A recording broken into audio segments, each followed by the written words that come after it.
Send. Okay. I'm streaming now. Ah, my screen's on. Awesome.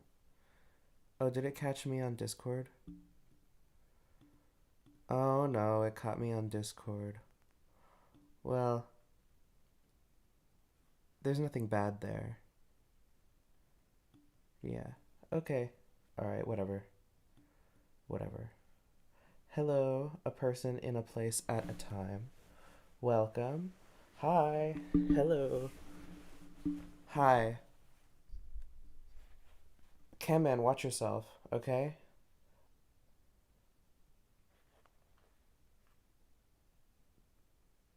Alright. Let's wait for more people to come in.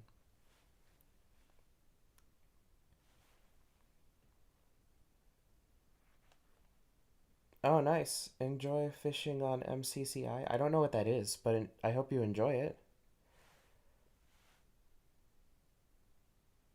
Yeah, I'm literally just chilling here. For the time being, at least. While I'm waiting.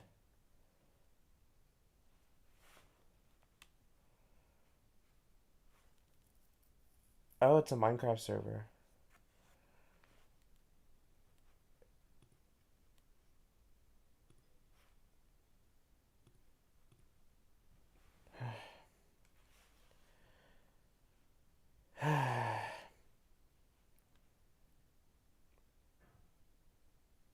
Yeah.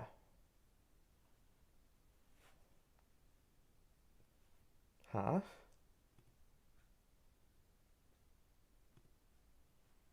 Did it not work? Okay, whatever. Yeah. Ooh, wow, I got six people. Yeah, okay, so I'm wondering what you all think about Toki Pona. I know that the name of this stream is a little sensationalist. It's I hate Toki Pona slash I love Toki Pona. But yeah, I'm just curious what your thoughts are about Toki Pona. So go ahead, put them in the chat. Like, do you like it? Do you not like it? Do you have thoughts on it? It's okay. Okay, all right.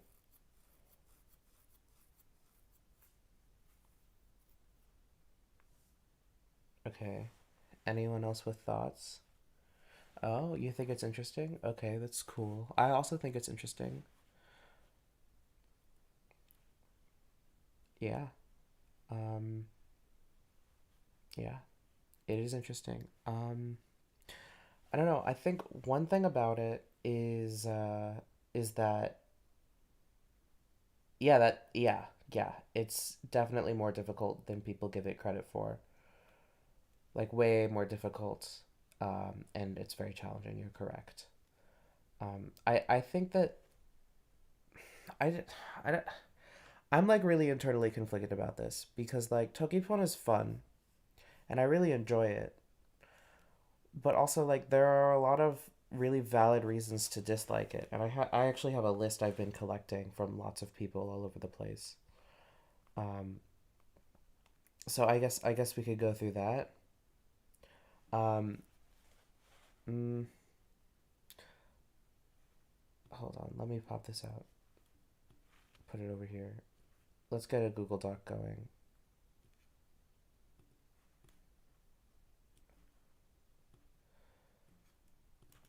Mm,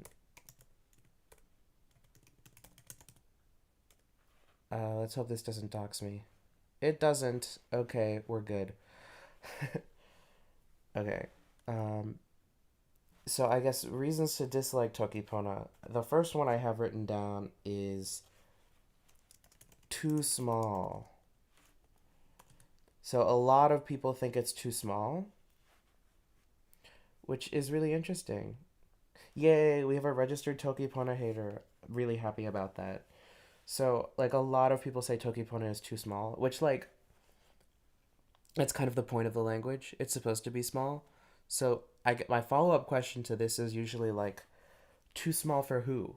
Too small for you, or too small for everybody? Too small in order to function? too small for you to be able to use it? Like, there are a lot of different ways to answer this question, and I think that if it's like Toki Pona is too small for me, then that's like a valid reason to dislike it. Oh, you think Toki Pona is overrated? Yeah, I agree. I agree. There's yeah. I it's definitely possible to communicate efficiently in Toki Pona. Yeah, it's possible. It killed your sense of skill. Yeah, you mentioned this before in a comment at one point. Um, you didn't know a language could be pretentious. Yeah, that's true. That's very true.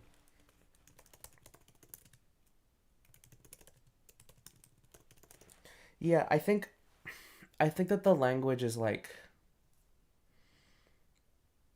mm, the language itself is not pretentious, but because of the speakers, it becomes pretentious because of the way the speakers talk about it.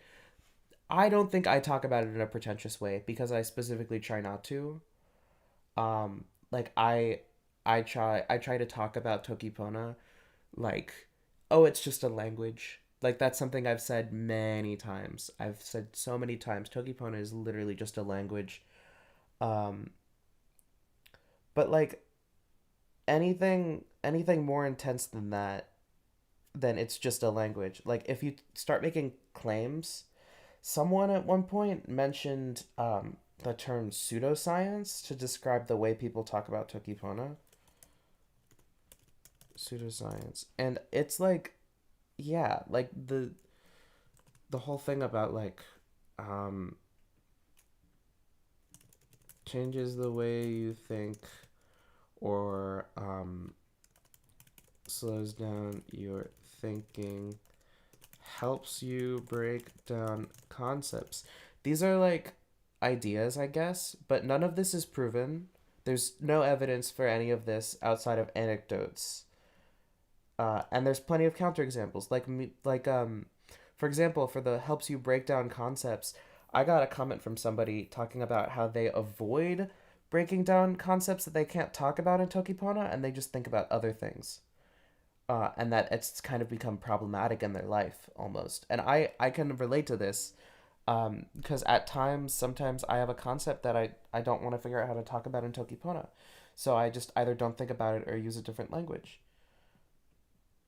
Yeah. Oh, you like that it's not gendered? Okay. Not gendered. That's a good reason to like Tokipona. Um, except it has gender words anyway.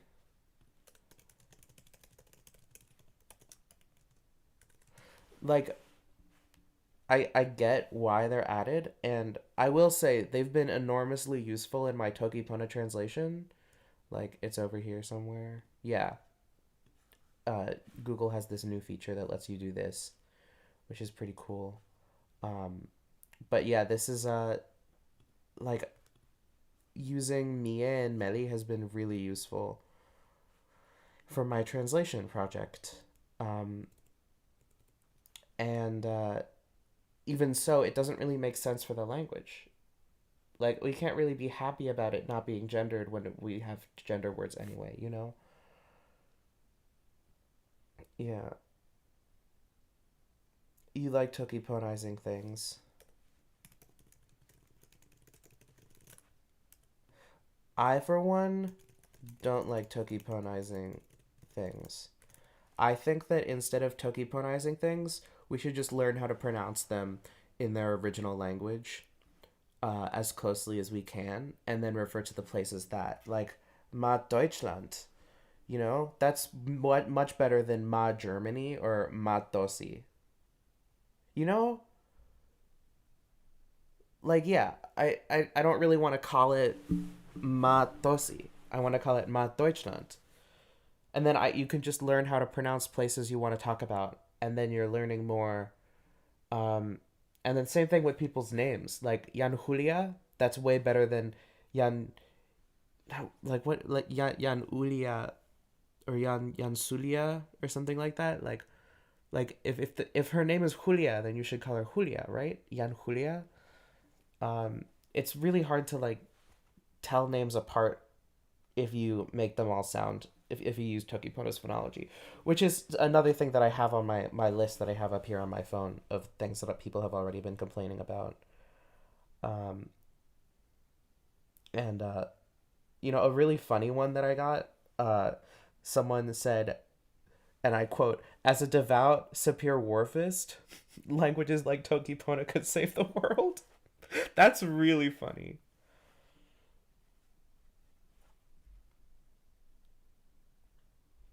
Yeah, Matosi. I mean, like at this point, Tosi has kind of like entered the lexicon as a Toki Pona word that refers to a place or like an ethnic group or something like that.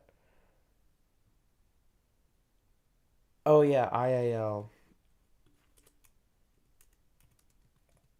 It's definitely not a reason to hate the language because it's not accurate, but I do think that there are some kind of like claims within the community around Tokipona kind of being like an IAL anyway that are definitely problematic. It's just not an IAL. It's not used for auxiliary communication like at all. Or like if it is, it's used barely so and always in a context where people can communicate using other languages anyway. At least for the most of the part. Oh yeah, it does not. Also, it doesn't have internationally sourced vocab, so mostly Indo-European roots. Like one sec.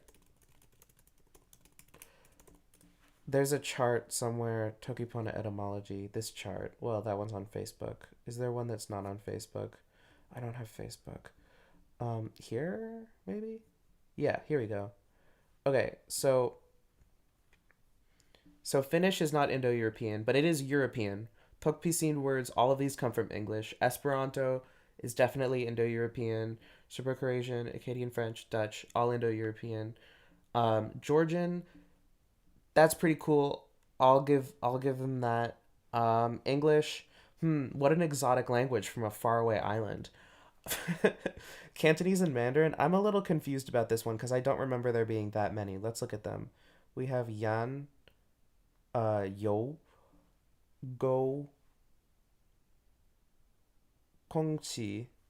My pronunciation's probably bad. I'm trying my best though. Um, Feng. I don't know how the Cantonese tones. Wait a minute.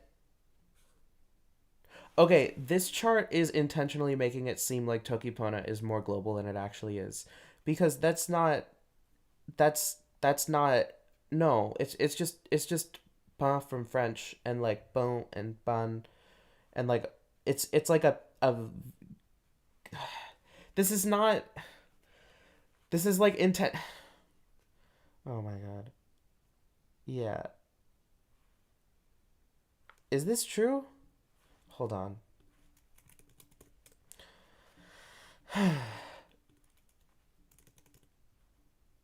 Okay, that one's true. Um uh is seen true? Yeah. Okay. Also I don't really care about Donsi. I don't think it counts really. Yeah, it's not from fun, which like if we look at that also, one sec.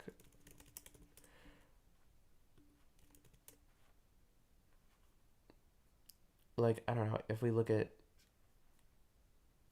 I I bet that if we look at old Spanish and then we look at descendants, if we go here and we look at descendants, um Chinese is going to be here, so I'm going to look up fun and see what it's.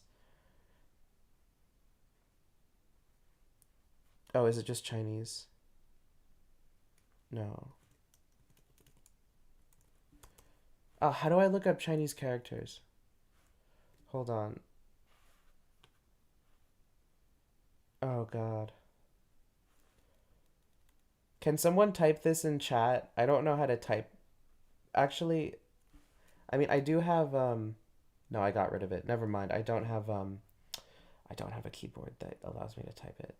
Can someone type this so I can copy and paste it?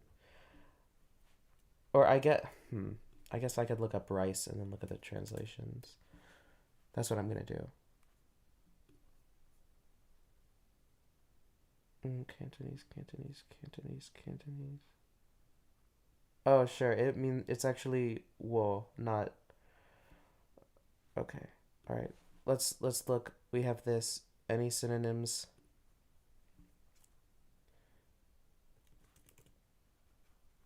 No. Is this a real? Oh, there we go. Thank you. Thank you. Fun. Fun. Okay. Chinese. Simplified from this guy. Cooked rice.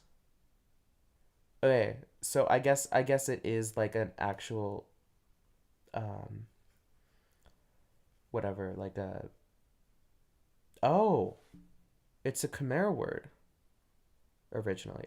So it's Austroasiatic? Hmm. Even so, that's not the original. This is like one thing I do know was changed specifically was this one NASA. That's not the original etymology. This is like a completely fabricated history. It's from Nassau, spelled like Nasau, which is not actually a word in Tokpisin, but Sonia thought it was. Um, oh yeah, you're welcome for disabling the YouTube XP thing. It was annoying. Um, and also I wasn't making any money off of this anyway. Um, but yeah, if we just look at these words, like one of the Chinese words doesn't make any sense. Like that's not where it's from. Um, and then the rest of them are just like basically European, and there's a good amount of Georgian. I'm not counting Finnish as non-European. It's European. Greek is European. Japanese is like what even are the Japanese words? Like I think one of them comes from English anyway. What is it like Monsuta? I think that comes from English monster. Where is it? Where's Monsuta? There we go. Yeah, it total. And then this one's onomatopoeia. Okay, I like this one. I think that this one counts. Yeah, I don't know what the others here is, but one of them's Ojibwe. That's pretty cool. I like that they have a mashkiki in here, which it a lot of people think that it should be Toki Pona is mas maskiki, but it's kiki, not kiki.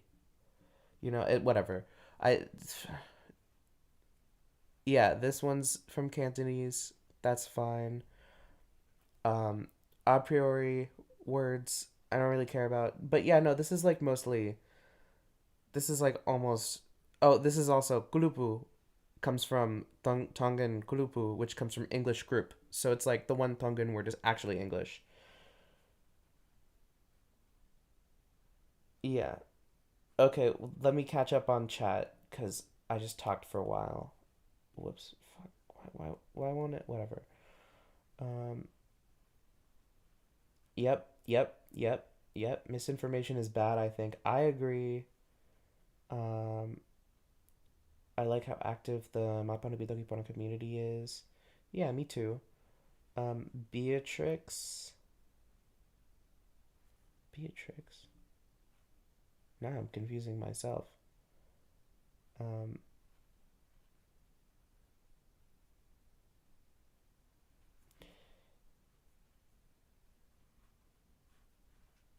Oh, would you? Awesome. I'm gonna send you a link to this image. Um. The actual origins are all available on Linku, so you can double check them. Um. Yeah.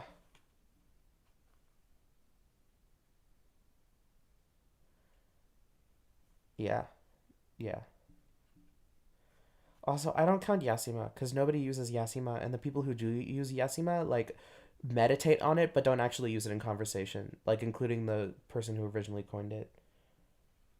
Yeah, I'm soliciting opinions for like a while. I want everyone's opinions. I want to hear what everyone has to say about Toki Pona, and I'm writing down everything that everyone says. Um, it's gonna be great. Oh, you don't like Nimi Scene? Yeah. I mean, I personally don't like them, but I also don't see the reason to dislike them. Oh, lojban is funny. There's a lojban word. Lojban words also have etymologies. So, one sec. Lojban dictionary. Where's that one lojban dictionary? It's this one? Yeah. Shlupa. It's an English gizmo. But what English word is it from?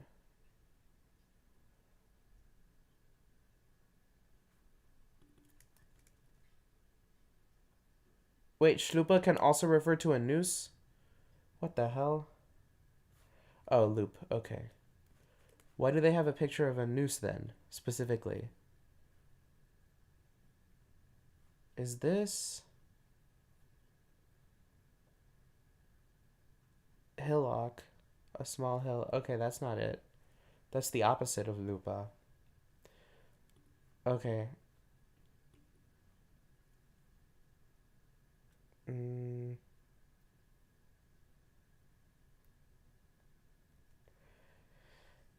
Oh, shlupa is from English loop. Okay. Yeah, so then that's another English origin word. Yeah. Um, it'd be really nice to have this, but like with the actual etymologies. There's one sec. There's oh yeah, Tokpisin over here has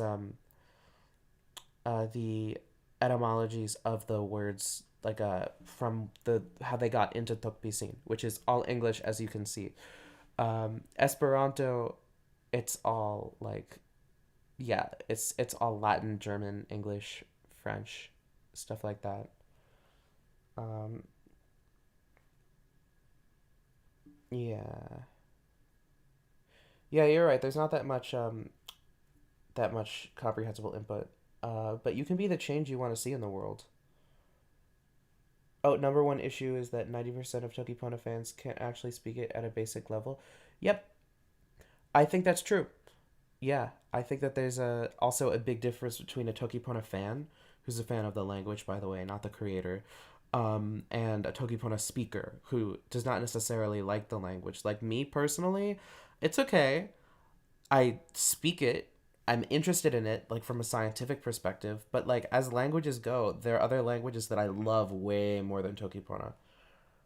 You know? Yeah. And this is not. This is wrong. That's not where ban comes from. Ban does not come. No. See, look, it's from Romance ban, Japanese ban, which comes from Portuguese bon. Like it's a European word. Other oranges. Wait, I thought that meso was from Welsh. Hmm. Okay, whatever.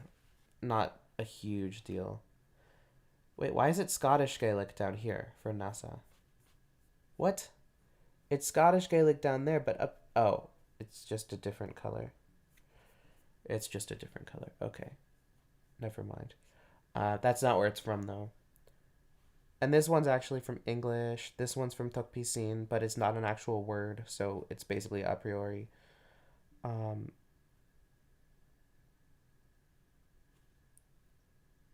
that's yeah. This is like yeah. Like there are a few fun languages here. Georgian being one of them, but that's uh that's a big one. It's annoying. Mm, okay. What what else? What's the next thing on my list that I have collected? Next talking point is not small enough. Not small enough.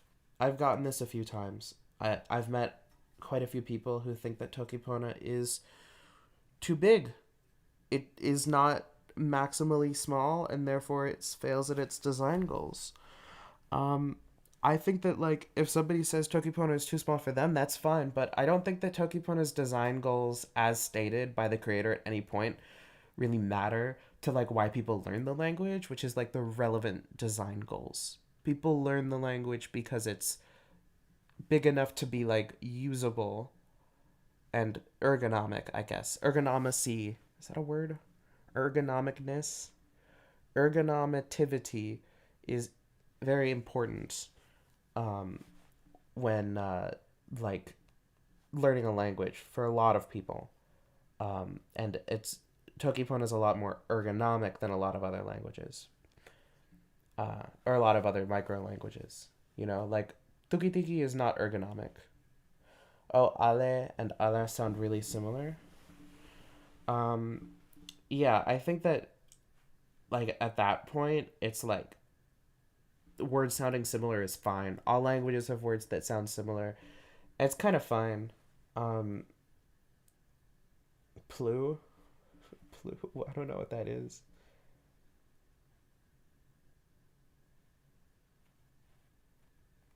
Yeah. Yeah, that's a great list. It's a perfectly fine reason to not want to learn a language, but also then I ask like words sound similar to each other. This is true for like any language.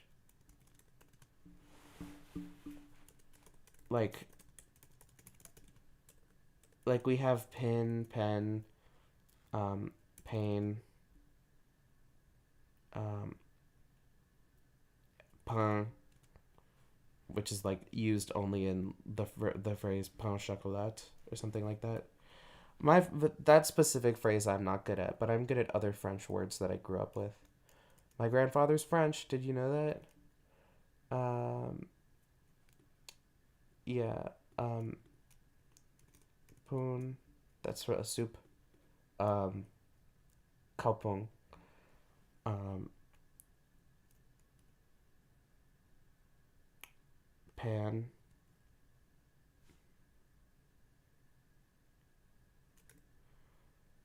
Yeah, chocolate croissant.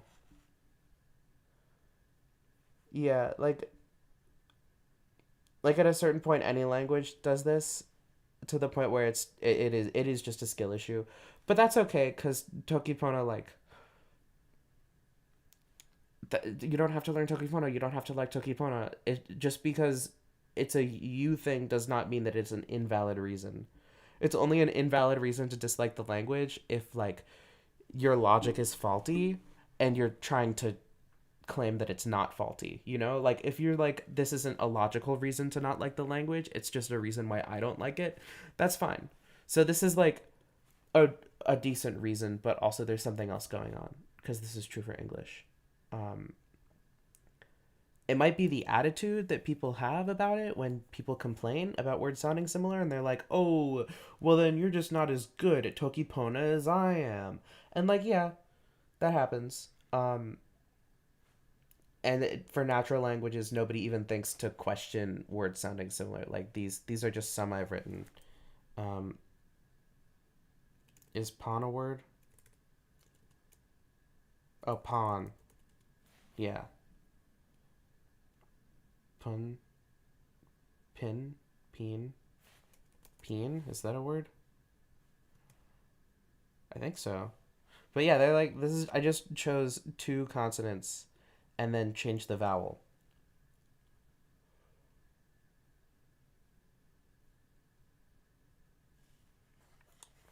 Yeah. Oh wow. I am doing very well. I'm almost at 5,000 subscribers. That's crazy. Um, like and subscribe for a grandma Q&A at 10,000 subscribers. Uh, that's a real thing my grandma agreed to do. Um, so that's pretty cool. Oh, that's interesting.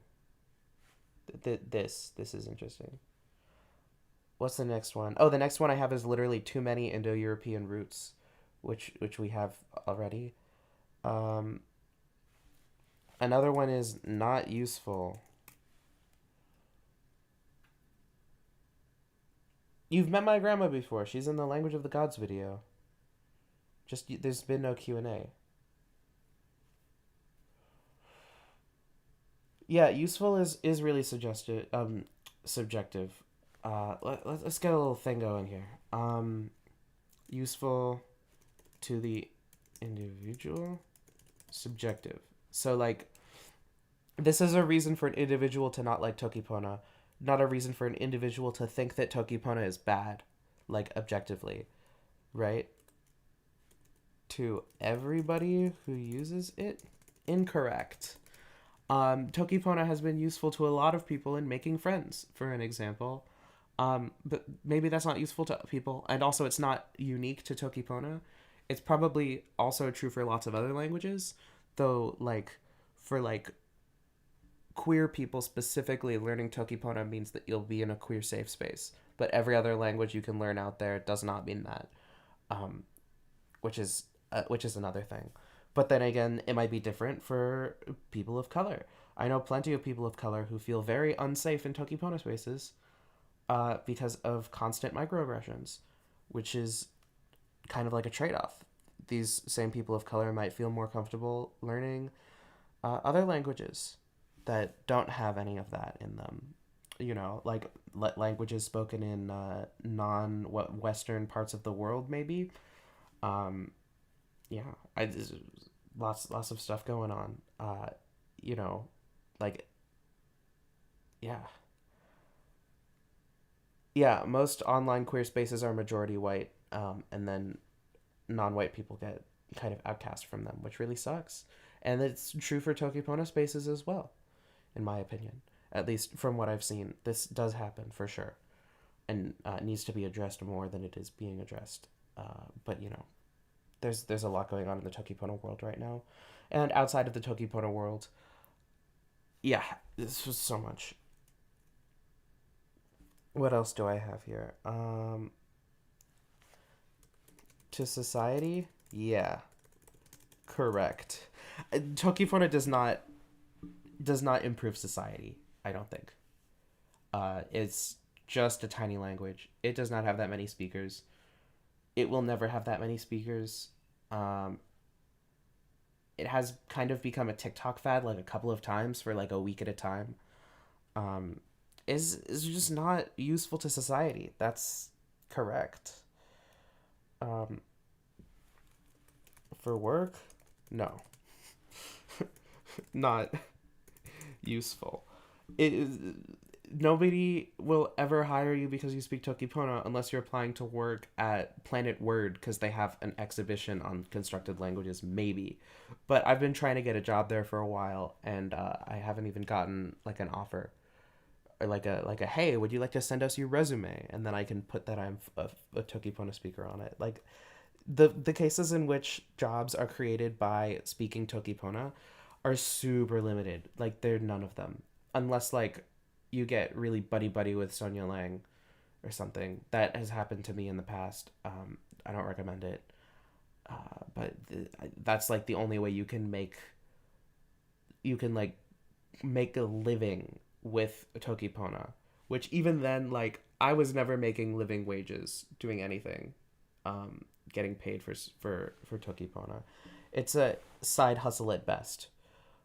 You can also become a tutor on italki or whatever it is. Um, Tokipona is lib left newspeak. Let's write that down. Tokipona is lib left newspeak. Actually, I'm gonna write this down. This is not very organized, but I'm gonna write this down in the prose one. Prose. Yeah. Cons. Yeah. Tokipona is lib left newspeak. Um, so first of all, it's not newspeak. Sapir-Whorf hypothesis is the strong one is incorrect. Um, this is just like not true at all. And Toki Pona and Newspeak are trying to do completely different things. And Toki Pona isn't even trying to do one thing in particular. It can do whatever you want it to do. It's a language. You can do what you want with it. It is yours. Lib left though. That's a thumbs up from me. Yeah. Oh yeah.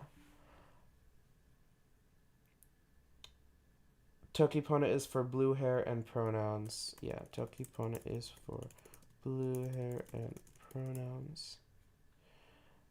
Yeah. There are so many cons and so little pros. That's just for now. I'm focusing on cons because I've spent like the past 5 years of my life focusing on pros and trying to justify there not being any cons. And I have just realized that that's stupid. That's dumb. Why would I do that? That's not rigorous at all. So I'm trying very hard to kind of make up for it by like being a loud voice in the community and talk about what I don't like about it. Um, yeah, Live Left definitely describes the community more than the language, but it has impacted the language itself. For example, NASA used to mean both like crazy and stupid and weird. Um, and now it just means weird and it can be a positive thing. And that has that has evolved because of like kind of like an anti-ableist mindset, which like I think has gone a little bit too far, where some people think that NASA being used at all to describe neurodivergent people is offensive, but that's not true. It's just offensive if you think that it's a bad thing, you know, which like it definitely had negative connotations before, but it doesn't anymore. Um, the inclusion of tonsi is another one, is another example of the ideals of the community, I guess, kind of making their way into the language through a coinage that became really popular. However, there's also a lot of controversy around the inclusion of tonsi in the language, and at one point I want to make a video about it because there's a lot of conflicting opinions, and I don't really know what to think. It's like it's a word, it's there. Is it a good word? Should we have it? I don't know. It's weird. Yeah, it causes issues for a lot of people. For a lot of people, it doesn't. For me, it doesn't cause issues, but it does for other people. Yeah, Mama being listed as Georgian is definitely weird if you're like looking at, oh yes, look at how uh, diverse this language is. It's from all over the world, but it does make sense in the context of like Mama meaning father in Georgian, because like if it's loaned specifically from a language where it means father, but in every other language it means mother, that it's kind of hard for people to be mad about Mama being able to refer to paternal parents because it's loaned from a word that means father, right? Uh, which is pretty cool.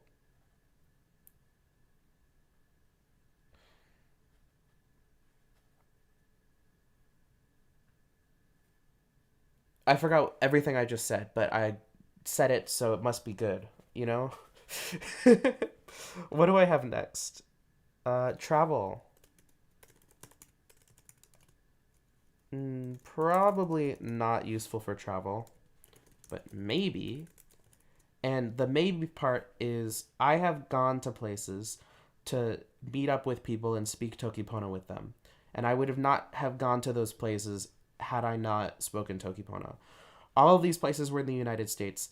I could have gone to them for other reasons, like San Francisco, Chicago, DC. Almost went to Seattle. Didn't. Where else have I gone?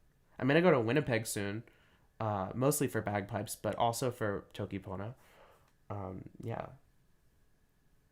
yeah, I've seen that video. I actually know the other person who was involved in making it. I mean, I know both of them. I know Griffin, but I I'm like friends with the other person who was involved. Yeah, yeah. I Some of the etymologies are janky. The Esun etymology was just told to Sonia when she was in a taxi cab, apparently, and the guy like explained the concept of I looked up how to pronounce it at one point. I forgot how to do it, but it's like Edgewom or something. I'm not pronouncing it right. Also, the language is probably total, and I'm not sure if that is recorded for this word, because languages from that area often do not have their tones transcribed for all of their words, which sucks. But whatever. Um, African tonal languages are very well studied, but not enough. Even so, whatever. I have one more for this one, and as a hobby, Toki Pona is useful as a hobby because it does what a hobby does. It's a thing you're interested in. It's a thing that occupies your time. It's the thing that you meet people through, etc., etc., etc. This is just a hobby, you know. Like, yeah, it's useful as a hobby just as much as collecting stamps is. Collecting stamps might also make you some money eventually, but like, I don't. I have a bunch of stamps at home that I like inherited. I don't. I tried to see if I could sell any of them. I think I had one stamp that could sell for $4, and that every other than that, it was like cents per stamp. Oh, pro LLMs can't use it. That's a pro. LLMs can't use it or don't seem to be able to use it well. This might change. We have no way of knowing this for sure. But we can always publish bad training data and call it training data and be like, look, Tokipona training data, and not tell anyone that it's bad. That would be pretty cool. LLMs are like ChatGPT. Yeah. Let's go on to my next point that I have here. I have makes it seem like other languages have too many words. This is something that I got where like for a while after learning Toki Pona, I was like, yeah, all languages should have this few words because it makes sense to do it, and that's a one way it can work. So that's how all languages should work. Um, and then I was unable to make any conlangs because it's like, oh, Toki Pona is the ideal conlang, you know? Yeah. Yeah, it's faulty logic. Uh but also I don't that's just my manifestation of makes it seem like other languages have too many words. Um like I think it does, like when you speak it, it's like really like wow, other languages have so many words. Why would I ever need this many words? This can happen to a lot of people who learn Toki Pona, you know? It's weird. It's strange. Um it's a thing that can happen. Um 21 people are watching? Oh my god. Oh my god. That's so many people. Uh 26 people are watching? That's insane. That's crazy. Okay. Hi everybody. Hi. Okay. Tokipona is a gateway drug. So there's this one video which is like Tokipona is the linguistic. What is it? It's like Tokipona recorder. This is something I wrote, I think. But hold on. Yeah, here we go. This video.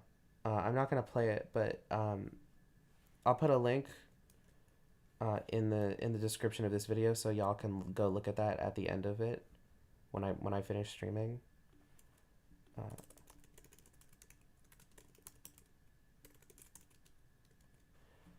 and basically what he says in this video is he's like, yeah, you should learn Toki Pona because I learned the recorder. I played the recorder for a little while, and it's a gateway instrument that gets you to learn other instruments. Um, and Toki Pona is a gateway language that gets you to learn other languages. And I have been playing recorder for over 13 years. God, is that true? I started in third grade. I'm in, I guess, 16th grade. So that's Oh my god. Yeah, I've been playing recorder for 13 years, multiple different genres with like some more serious than others. Like Baroque is pretty serious. I think using recorder for jazz is a little silly, but I got trained by a professional. Folk recorder is kind of like in the middle. It's definitely silly because it's folk music. It's not very like elite, but that's okay. I'm okay with that.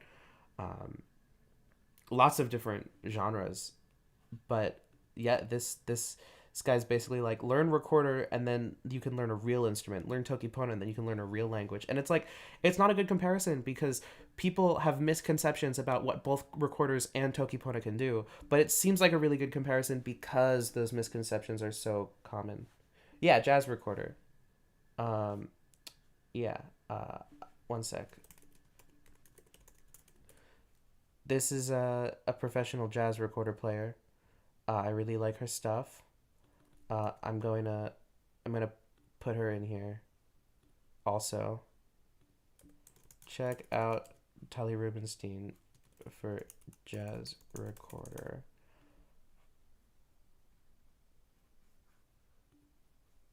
Yeah, she's been playing jazz recorder for a very long time. She went to Berklee School of Music for jazz recorder. Um, she's awesome. She's great. Oh, whoops, that's weird. Okay, yeah, she is very good at jazz recorder. She's also the one who taught me jazz recorder, so that's pretty cool. Doxed, I guess, maybe. I don't know. She doesn't live in the same city I grew up in anymore. Um, but yeah, she was my recorder teacher, and she taught me jazz recorder, which is really cool. Um, yeah. Oh, aloha. Sh, sh. I can't pronounce that. I'm not gonna try. Um, is my stream blowing up even more? No, we're still at 26. Okay, all right. Maybe one day you can go to Berklee. It's never too late to go to Berklee School of Music. That's what I always say. Vipamanka always says it's never too late to go to Berklee School of Music. Okay, let's see what my next thing is. Um,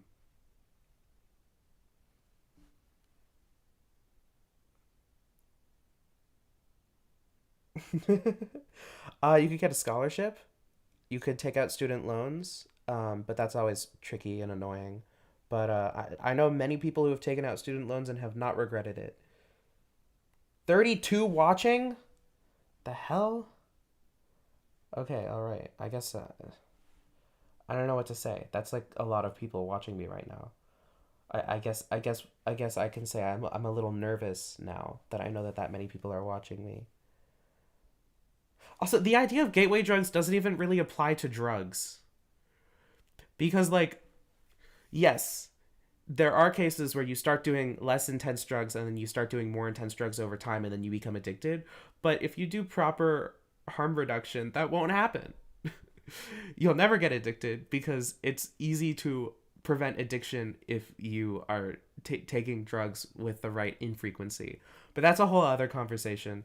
And also, I don't know how safe it is to talk about here. I will say, for legal reasons, do not do any drugs unless prescribed by a guy who like is like, yeah, I have a degree or whatever. Um, yeah, don't do that. But also like, I'm not your mom. I can't tell you what to do. So use your best judgment. But also like legally, don't do it. Don't do drugs. Don't do any drugs. I've never done any recreational drugs ever, and I did not enjoy it when I didn't do it. Yeah, totally. Yeah, yeah. Uh, the next one uh, takes too long to describe things. Someone dislikes Toki Pona because at one point people in Mapona Toki Pona were talking about using drugs recreationally, um, and then that person got like offended and thought that it meant that those people were glorifying substance abuse and addictions, um, which like they weren't. Yeah, But that's not a reason to dislike Toki Pona. That's just faulty logic and like propaganda, the war on drugs, whatever. I should stop talking about drugs. I should stop talking about drugs. I should start talking about uh, Toki Pona again. Takes too long to describe things. For you? Yeah, sure. Thumbs up. Yeah, so if it takes too long for you to describe things in Toki Pona, and that's a reason why you do not like the language, that's valid. That's valid. You don't have to learn Toki Pona. That's a reason why you can dislike the language. For Lipa Manka? Nah. I personally do not. It does not take me too long to describe most things. uh, and that's also true for most of my friends who speak the language. Um, for the average Toki Pona person, yeah, that's because the average Toki Pona speaker or person doesn't isn't actually a speaker yet. They're still working on it, and they probably stop before they should. Because they're probably like, oh, I've been learning Toki Pona for a month. I'm fluent now. No, you're not. What's Lipamanka? I don't know what Lipamanka is. I don't know. It just came to me in a dream, and I was like, I shall become this. Um, what if Toki Pona was monosyllabic and had more words? It would be like Mandarin, I think, a little bit. It would have more in common with Mandarin than it does now, because Mandarin is pretty monosyllabic. Um, it's not all the way there, but like also, what is a word in Mandarin? Like, oh, more sounds. Yeah, same thing. um, yeah, Lipamanka is a Nimi scene with the semantic space of the person streaming. That is me. I'm Lipamanka. Hi everyone. That's another con of the language is that you have to deal with Lipamanka showing up if you ever bring up Toki Pona. Lipamanka will show up at your house and um, and speak Toki Pona at you until you I don't know um, something. Yeah.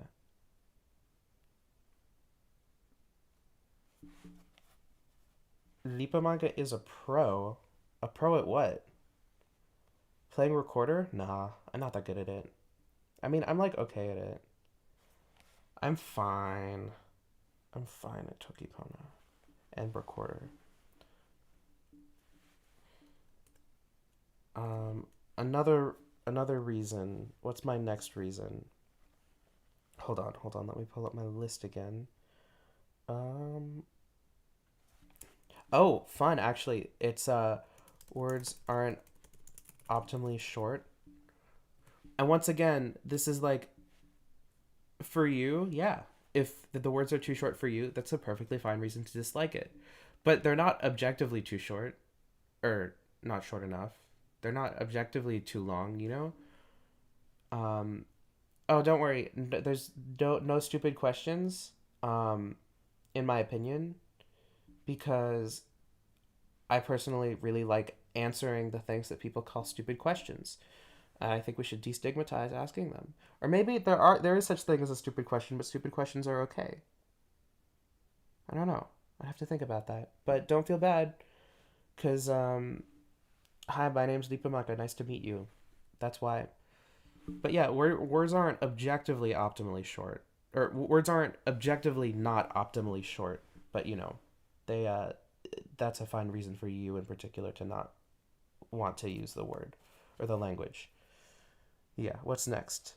Um, deceptively hard to learn is something I've gotten, and this one's like yes, yes. It's especially the deceptive part because who's deceiving you?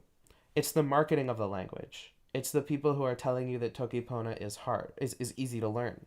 They're deceiving you. So when you find out that it's actually hard to learn, it's like it just feels like you've been lied to. And this happens to a lot of people. who learn the language and think that it's easy because people tell them it's easy, and it's just not easy. I made a video about it. I don't think I talked about why it was hard to learn, but I talked about why it's hard to use, which is part of why it's hard to learn. It's hard to learn to use it, you know? Um, yeah, the vocabulary is the only easy part about the language, I think. Which, even for some people, it's not easy. Oh, you don't like the word oompa? Okay, yeah. I'm fine with it. I think that oompa just referring to sexual activity in general is great. I think oompa referring specifically to sex after marriage is bad. Why? That's stupid. Why would you do that? That's something that apparently some people have gotten upset over and have tried to be like, yeah, oompa should mean this, and it's like, no, oompa just means sex. Yeah, but this one is deceptively hard to learn. I think descriptively this is true, and objectively this is true. You know, um, yeah, too much prescriptivism in the community. And this one, I don't actually know. I don't know if there's too much prescriptivism in the community. There's definitely some. I used to play a role in it. Not anymore. Now I'm a pretty radical Toki Pona descriptivist, if you can even call that a thing. But yeah, it's a really hard thing to talk about because people don't know what prescriptivism is. People don't know what descriptivism is. I tried to write an essay about it. I think I did an okay job, but I never finished it. It's out there somewhere. But oh, what's prescriptivism? Thank you for asking, Tar Tar Tara's Rex. Yeah, Tara's Rex. Prescriptivism is when you tell people how to use language, or more broadly, when you share how you think language should be used. The should is important there. So it's like either telling somebody to do something or passing a judgment call on specific uses of language. Um, yeah. Descriptivism is describing how people use language. They're not opposites of each other, they're just two different things. Um,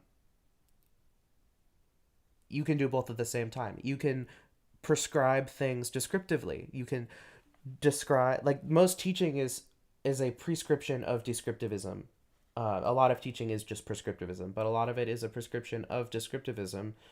Um, a lot of teaching is also just descriptivism. If like everything you're saying is this is how people do it, this is how it is done, this is who uses it, etc. That can also be descriptivism and not prescriptive.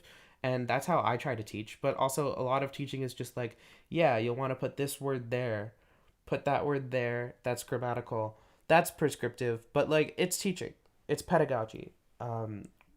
So that's like an edge case, I guess. Prescriptivism is not always bad. Me personally, I think that everyone should try to avoid it as much as possible anyway, because it is frequently bad. And we should radically um, be descriptivist. You know, we should just say what people do, not nothing more than that. But also, like, in the community, how much prescriptivism is there? Um, I mean, like, in teaching spaces, not more than there needs to be. Like, just like the nature of teaching for most people who do it, it has to be prescriptive in some ways, and it is, and that's okay. Um, Ooh, final count. We have a final count. Let's see. 20 languages that have legitimate claim to at least one word, but six of them coin almost 75% of the words. English 31, Finnish 17, French 17, Serbo-Croatian 13, Dutch 12, Georgian 10. Okay. Yeah. Yeah, so that's all European except for Georgian. Which is pretty close to Europe, but you know, it's not. It's Central Asia or something. Oh, thank you for blessing me.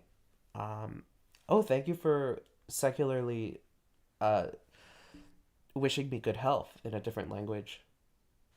You know what? I need to use the bathroom. So I'm going to I'll be back. I don't have like a screen or anything, so I'm just gonna turn off the screen, I guess. Yeah. And then turn off my microphone, and I'll be back in a few minutes. God willing. Okay. All right. BRB.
Whoa, Lipa Manca's back. Hi everyone. Welcome back to me. I mean, okay, I was on my phone in the bathroom. I'm back. Yeah. El tempo Lipa Manca li kama sin wawa wawa number one Lipa Manca li wawa mi oline pali pi Lipa Manca. Yeah, that's right. You have to use P before Lipa Manca, even though it's one word. It's a weird grammatical exception. Yeah.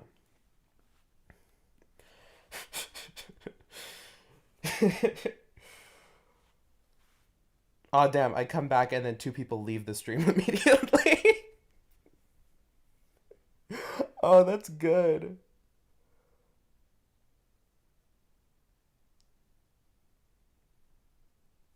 Oh yeah, I turned off the auto capitalization on my phone. Um, yeah, that's a thing you can do sometimes. Okay, let's see what we have next. Too much prescriptivism in the community. Maybe I don't know. The more investigation needed. Okay, here's a big one. Speaker base overhypes the language. Yeah, this one's super true. I think that the speaker base needs to shut up about Toki Pona. You can quote me on that. On February 3rd, 2026 at 1:53 p.m. Central Time, Lipamanka in St. Paul, Minnesota said, what did I say again?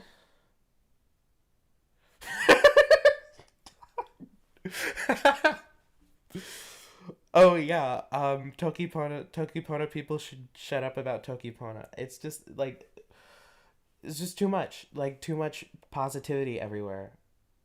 I mean they can continue to talk about Toki Pona, but like not to people who don't want to hear it, you know? It's just so overhyped. It's like people need to stop pretending that Toki Pona is like a cure all or it's like it will revolutionize humanity. It will not. It will not. It is one of many hobbies. It is one that is my hobby. It's my main hobby, I would say. Or at least it has been my main consistent hobby since like before COVID started. So very long time. But yeah. Um, Shut up. I'll shut up if you shut up about Toki Pona. Yeah. I think that Language Simp, I don't know. Language Simp makes videos. Yeah, those are my thoughts on Language Simp. I think Bolsonaro é muito gostoso is very funny. Um, oh, I should try to stream in Portuguese for my own Portuguese um, practice. But like, what if I'm afraid? I don't know.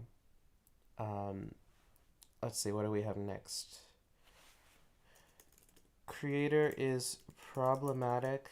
I will not speak on this. I shall move on instead. Um, Meanings of words are too broad.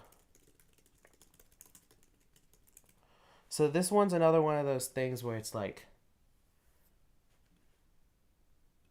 where it's like, okay, if for you the meaning of the words are too broad, and that's the reason why you dislike the language, that's a valid reason, and you don't have to like the language, and like that can be the reason why you dislike it. But if you think that it is poorly designed because of that, or if you think that the words are too broad to serve a specific purpose for other people, then you're demonstrably incorrect because the meanings of the words are not too broad for its speaker base, as evidenced by a lot of experiences, like a lot of anecdotal experiences from specific people who do not struggle with the meanings of the words being too broad. Um, the size of the semantic spaces are also very inconsistent. I'm going to add that. Size of semantic spaces are inconsistent. Me personally, I'm fine with that. That's true for all languages. In fact, there's ways of categorizing the size of semantic spaces of words in cognitive science and in linguistics. And these are like should Tokipona have all words of the same exact magnitude? I don't think so. I think like having a word for thing and having a word for anything more specific than thing is like something you kind of need in the language. Like, what are we gonna get rid of io and keep everything else, or like how would we talk about the world when the semantic spaces of words have to be the same? It's just kind of weird, you know.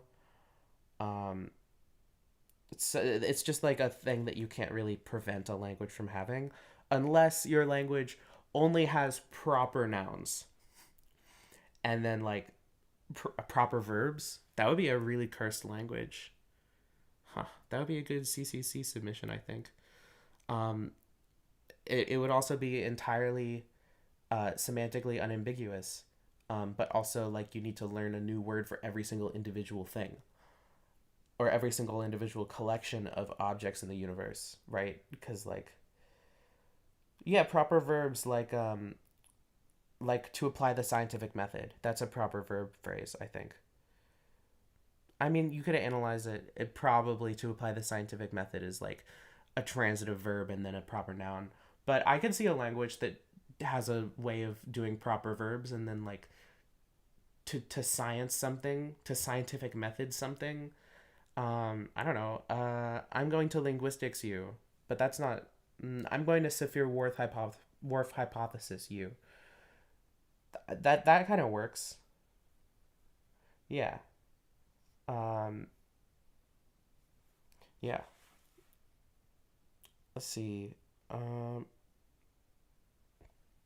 It's hard to express specific concepts. Specific concepts while resolving ambiguity. The person who sent this one in, I think they responded via the YouTube post I made. They said that their one example was there's no way to say Minecraft cow without being specific enough to not mean another animal in Minecraft.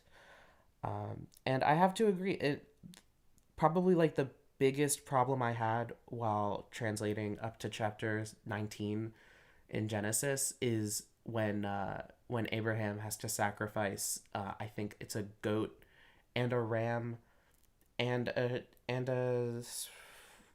it's a goat, a ram, a she goat, a ram, and a cow. And I was having a lot of trouble like distinguishing those three from each other. But that's like the only thing. That's like the biggest thing I struggled with, and most of the verses I was able to do just fine. So, like, this is like a yes. This is a problem with Toki Pona sometimes, uh, for many people, including myself. So it's probably a thing for lots of other proficient speakers too, not just people who are actively learning the language. But the more advanced you get, the less common it becomes. Um, and for a lot of people, like it's not really a problem. And like there are lots of ways to circumlocute. Like for example, why do you care if it's a cow in Minecraft and not a pig? Um, Maybe you're role playing as a kosher person. Then you could just say like, oh yeah, people from my Jewish ethnic group cannot eat this animal, so I want the one that I can eat. And then, so what if you end up with mutton, right? Like you can eat it too, and it's probably fine. Maybe it's like the different foods that you get from the different animals have different amounts of hunger that they heal. Um, just say that you want the one that heals the most hunger. Um, yeah, then you'll get the one that heals the most hunger, and that's what's important to you in the moment. Um, but yeah, no, like if you just want to like talk about specifically a cow, and you want to specify that it's a cow and not something else, it might be a little tricky if you don't have a good reason for wanting to do that, which is a problem and with the language, and it's a reason why a lot of people might not want to learn it. That does not mean that it does not function in all of the contexts any other languages could. It's just like the way that you talk about information is different, and therefore some things might get lost, which I'm personally a little annoyed by, but only a little bit because I think it's fine. But this is like a like a yeah sometimes yeah I've heard that golden carrots are the best food for Minecraft. Um, yeah. Let's see. Hard to use for everyone? No. For you? Maybe. For Lipamanka? No. It's just like it's a language, you know. For me, Portuguese is hard to use because I'm not a fluent speaker. It's not hard for me to pronounce because I'm like I guess a fluent pronouncer. That's not a thing, but like people think that I'm a native Portuguese speaker when I talk to them in Portuguese, and then I have to be like, no, no, I like cannot form sentences easily. I've just studied the pronunciation of Portuguese for 2 years before I actually learned the language, you know. Um, but it's hard for me to form sentences in Portuguese when I need to because my vocabulary isn't very good. I do not have a great grasp on like the grammar specifically around like subjunctives. Like I kind of know how to use the future subjunctive, like enough to like say things, but I'm never certain about it. I forget the conditional half of the time.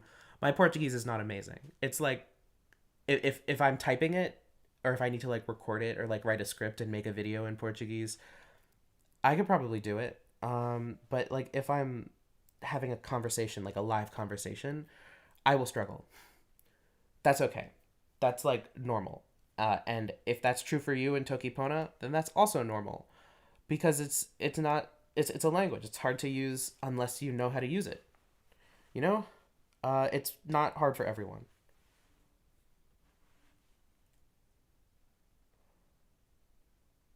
Yeah. Let's see. Annoying number system. So I'll say first of all, my first rebuttal is which one? And then my next thing is yes, I agree for all of them. So this first one is mostly out of curiosity because there's more than one number system for the language, and they're like three common ones also. Like there's so many that are not used at all, and then there are three. One is just using mute for everything that's more than two. Another one is like by saying luka luka luka luka luka luka one or whatever. Um, and then there's also the nasi nampa pona, which is where you can like use ale to condense things. I don't really like any of them. I think that they're all bad. When I can, I just use Arabic numerals when I'm writing, and when I have to say it out loud, like sometimes I just say it in English. it's they're annoying. I agree, and that's a perfectly fine reason to dislike the language, and objectively, they're not very good in my opinion. Uh, oh, here's a big one. Community is annoying. Yeah, yeah, I agree. Yeah. Well, I don't think it's a downside because each of the three base number systems builds off on the previous one. So if you just learn Nasi and Nampapona, you can use either of the two other systems and people will understand you, you know? So it's not really a con, you know? But yeah, the community is annoying, yes. Oh, question is why community annoying? Answer, have you been in it? It's annoying. This is not talking about every single individual person. I just think that like the way the community as a whole like congregates to discuss the language of Tokipona is definitely at least a little immature. Um, it's just like saying things about the language that aren't true, and then like the response that everybody gets when someone says something about the language that isn't true is like everyone dogpiles another person to agree with them, and then it's like there's a lot of dogpiling going on, and it's like whoever in the conversation has the most social clout within the community, like everyone listens to them, and there's no room for people to disagree about things, and it ends up leading to kind of like these echo chambery spaces that I used to contribute a lot to, and I have not for a while because oh my god, that sucks. Okay, but Wasamu, you're like individually an annoying little bird, you know? Like you specifically. Yeah, yeah. But you're still cool in my book. Very fair. The parasocial effects can be real. Not gonna lie. Um, like parasocial effects between like big Toki Pona speakers and non-big Toki Pona fans, maybe. Um, I've experienced a lot of parasociality, uh, but also I'm like a YouTuber with more subscribers than I could ever possibly get to know. Which, like, yes, it's only around 5,000. Not that many, but it's still more than I could ever get to know individually. You know, that's like a lot of people who know who I am and clicked a button because they liked at least one of my videos or for some other reason, but probably that. Um, and I'm just one person. So yeah, it's definitely definitely happened. Yeah. Over exoticized? Yes. Yes. This is something I'm gonna add. Over exoticized. And this is like the way in which this has happened is frankly racist. Yeah, there's not much to say about it.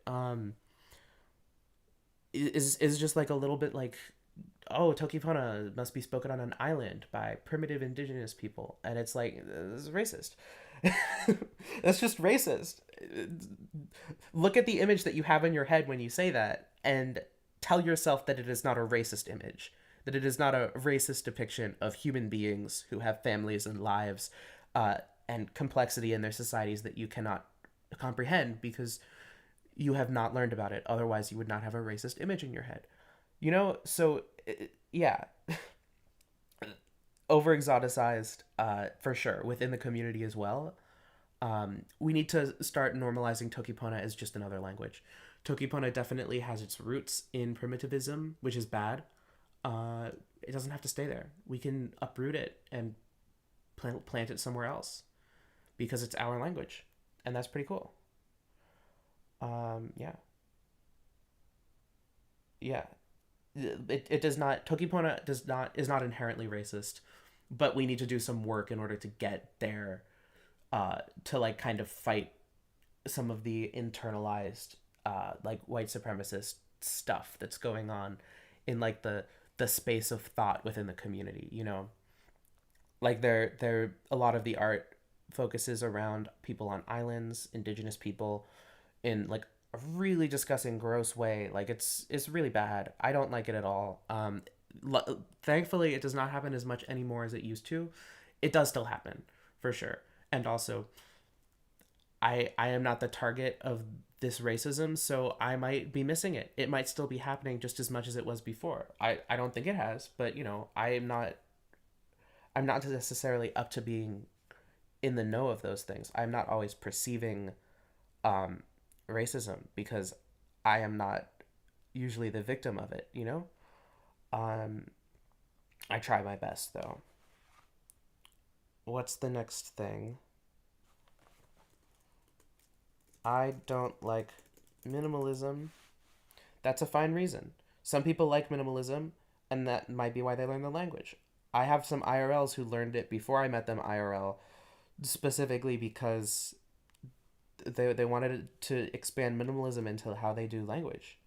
They did it. Yeah.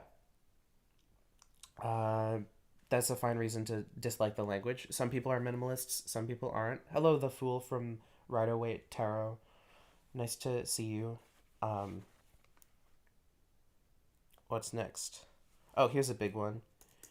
Encourages omission of thoughts over simplification. Because if you don't know how to say something, just don't say it.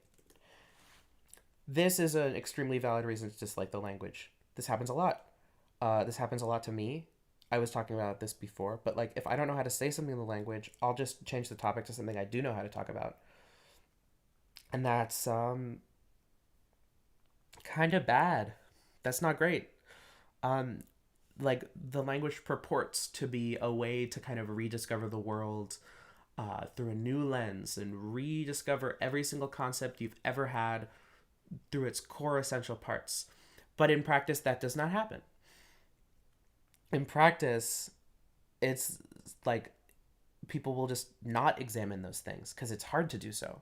So, in order for Toki Pona to be good for your mental health and help you break down concepts, you need to put in that effort anyway, which, frankly, you could do with any other language. You don't need Toki Pona to do that. And Toki Pona does not encourage it any more than any other language does, outside of like maybe you want to talk to somebody about something, which is like, that's fair. But it's kind of negligible at this point, you know?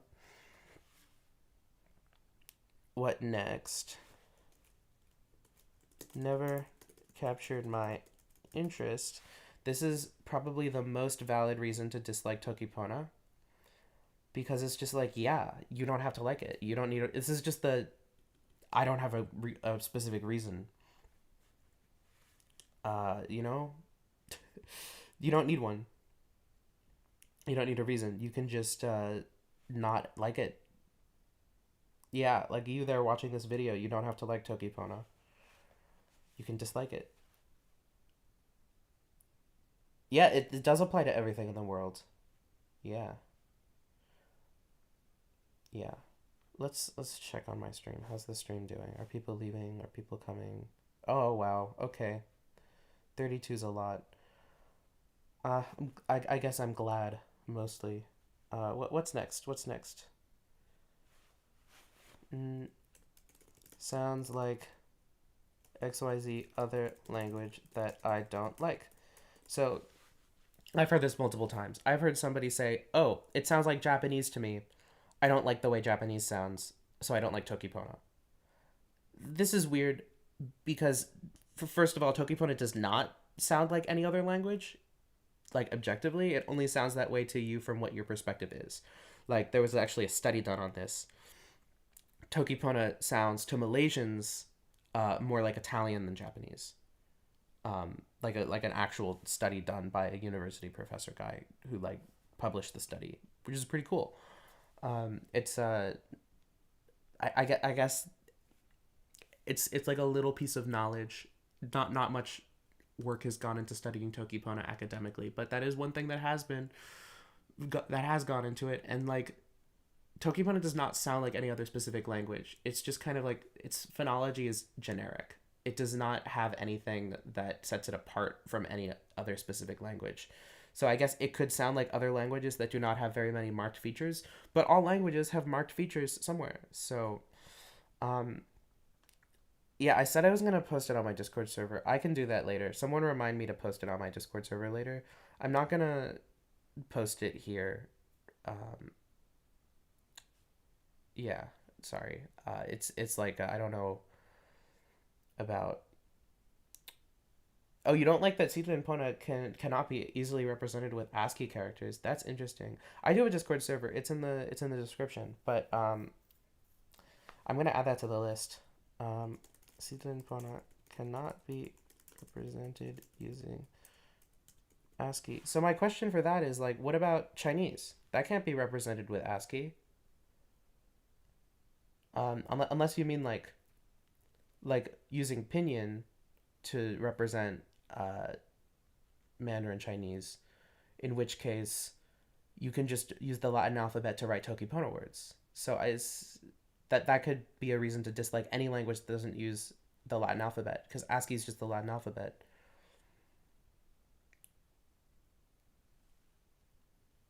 Oh, hard to find IRL people to speak with. It has not. Hard to find IRL people to speak with. This is true. Unless you live in a city, in which case you've got at least a 50-50 shot of finding somebody. Um, maybe I can show the entire document. What's it called?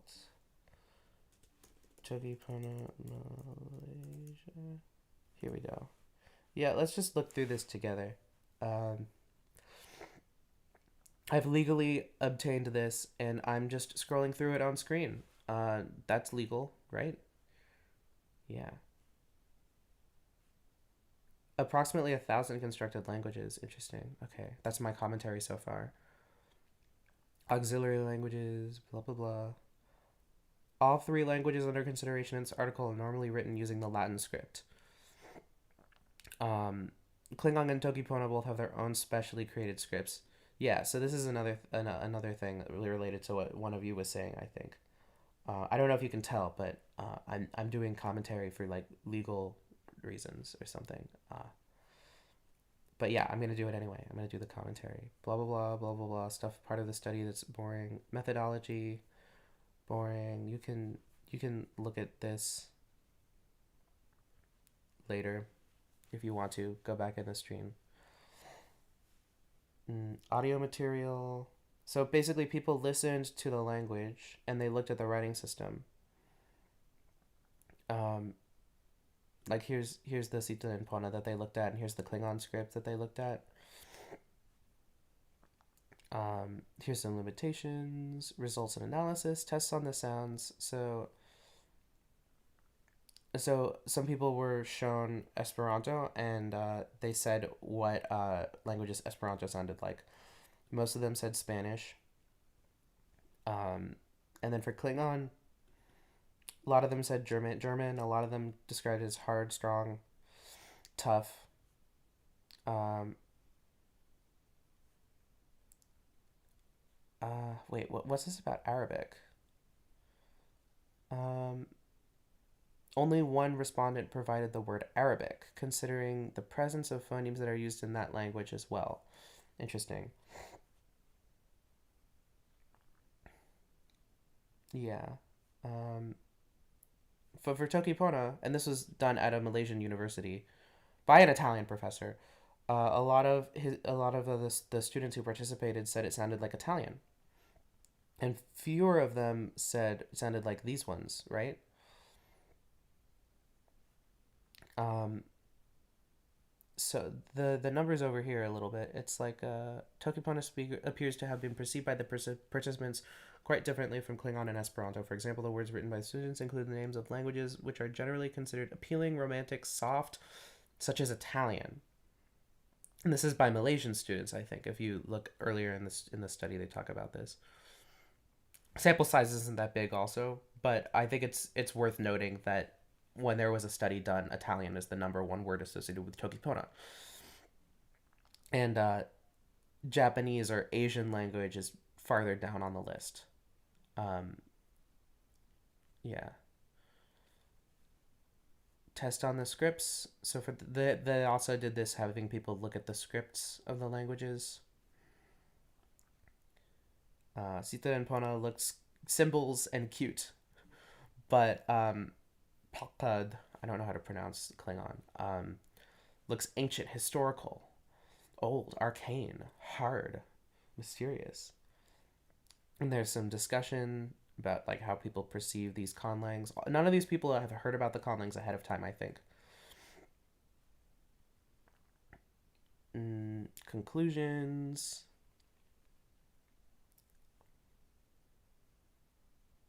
Yeah, Bliss Symbols is included in the list even though it is exclusively written in nature. In nature? What, I don't know what that means. Okay. Mm, yeah, so here's this part.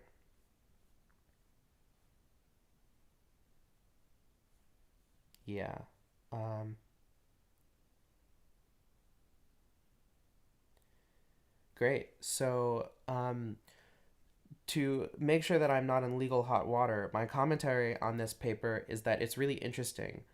And I think that it says a lot about how we perceive languages depending on where we're from and how we grow up listening to other languages. I think this study is important, and more people should know about this study because, first of all, within Toki Pona spaces, a lot of people think that Toki Pona objectively sounds like Japanese, which isn't true. That's a subjective thing. Um, oh, by its nature. Okay, I see. I think outside of the Toki Pona community, this is important because it really shows us. It's like it has evidence that the way we perceive languages that we've never heard before depends on the languages that we have heard and the associations that we have with those languages. Like, People in Malaysia associate Italian with being soft and cute. So when they hear Toki Pona, or when they see its writing system, they might associate it with Italian. Though maybe not with the writing system in particular, because they might be used to seeing Italian written. But yeah, good paper. Um, you're welcome. That's pretty awesome. You have all the information you need now.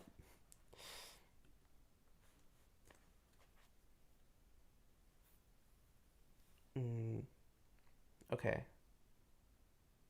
Okay, the next one I got was that it has L aura, which, like, yeah, it does. Tokipona has L aura.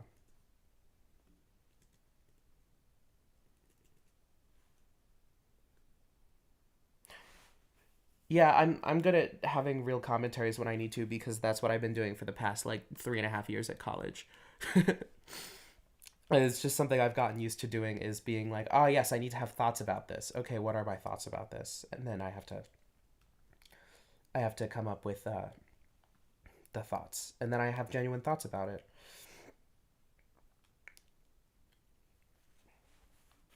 Ha! I've been talking for a while at this point.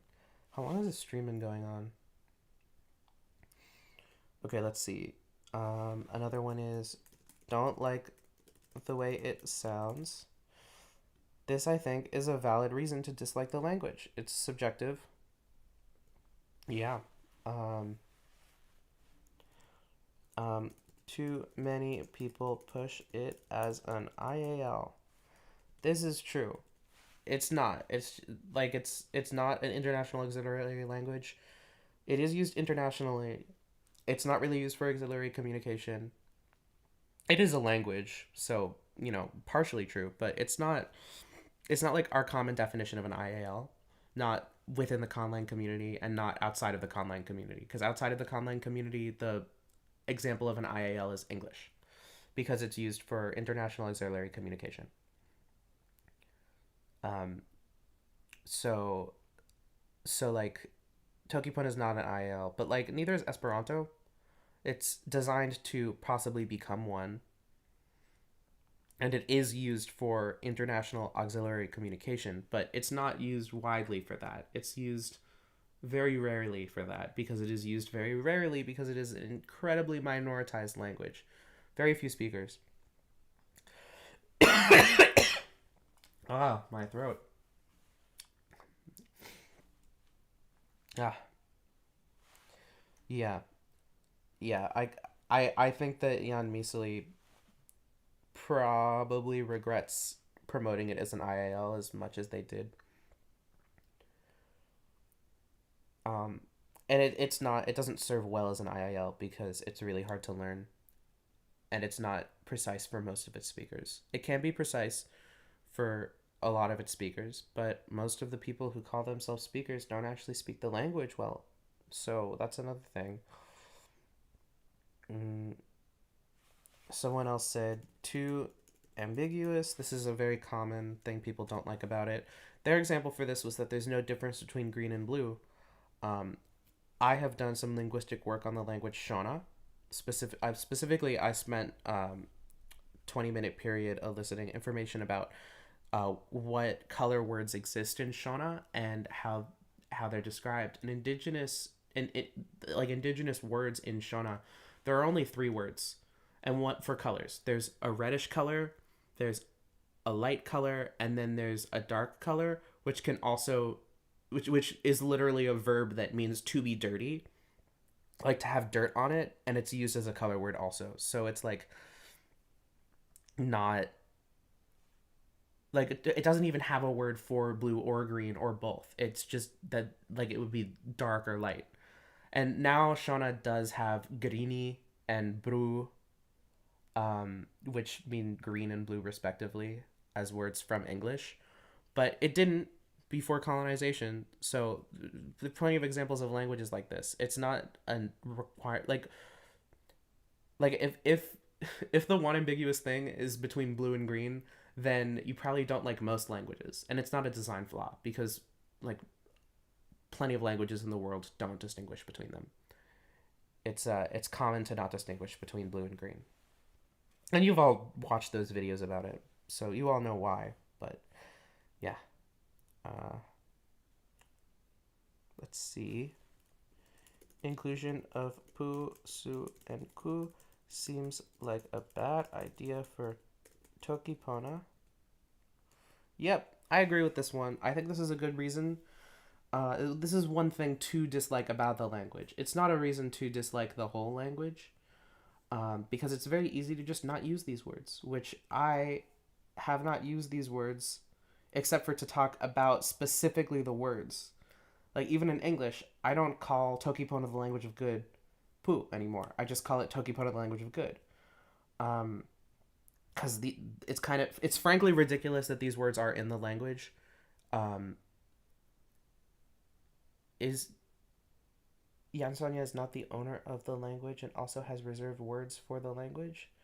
Yeah, I don't think that anyone should be able to reserve words for the language, even if they make the language. It's like you can't just like say, "Oh, this is a new word," and everyone has to accept it. Because like, if anyone else did that, it would be like, "No, I speak this language already. I'm not going to try to adopt a new word just to appease you." So it's like it's kind of ridiculous that these words are in there. They're basically advertising the books that she wrote, but it's really easy to just not use them, and I think that that's a good thing. So if you don't like them, it's valid to not like them. It's also valid to be fine with them, I think. But it's valid to not like them. The solution is not to not learn Tokipona. The solution is to not use the words because you do not have to. So this is less about disliking the language and more about those words, like those specific words, and just not using them. Yeah, Lu, Yu, and Su, I think were all Nimisin before the book was published. But then the people who were using them had to change them, even though they didn't mean anything anymore. But whatever.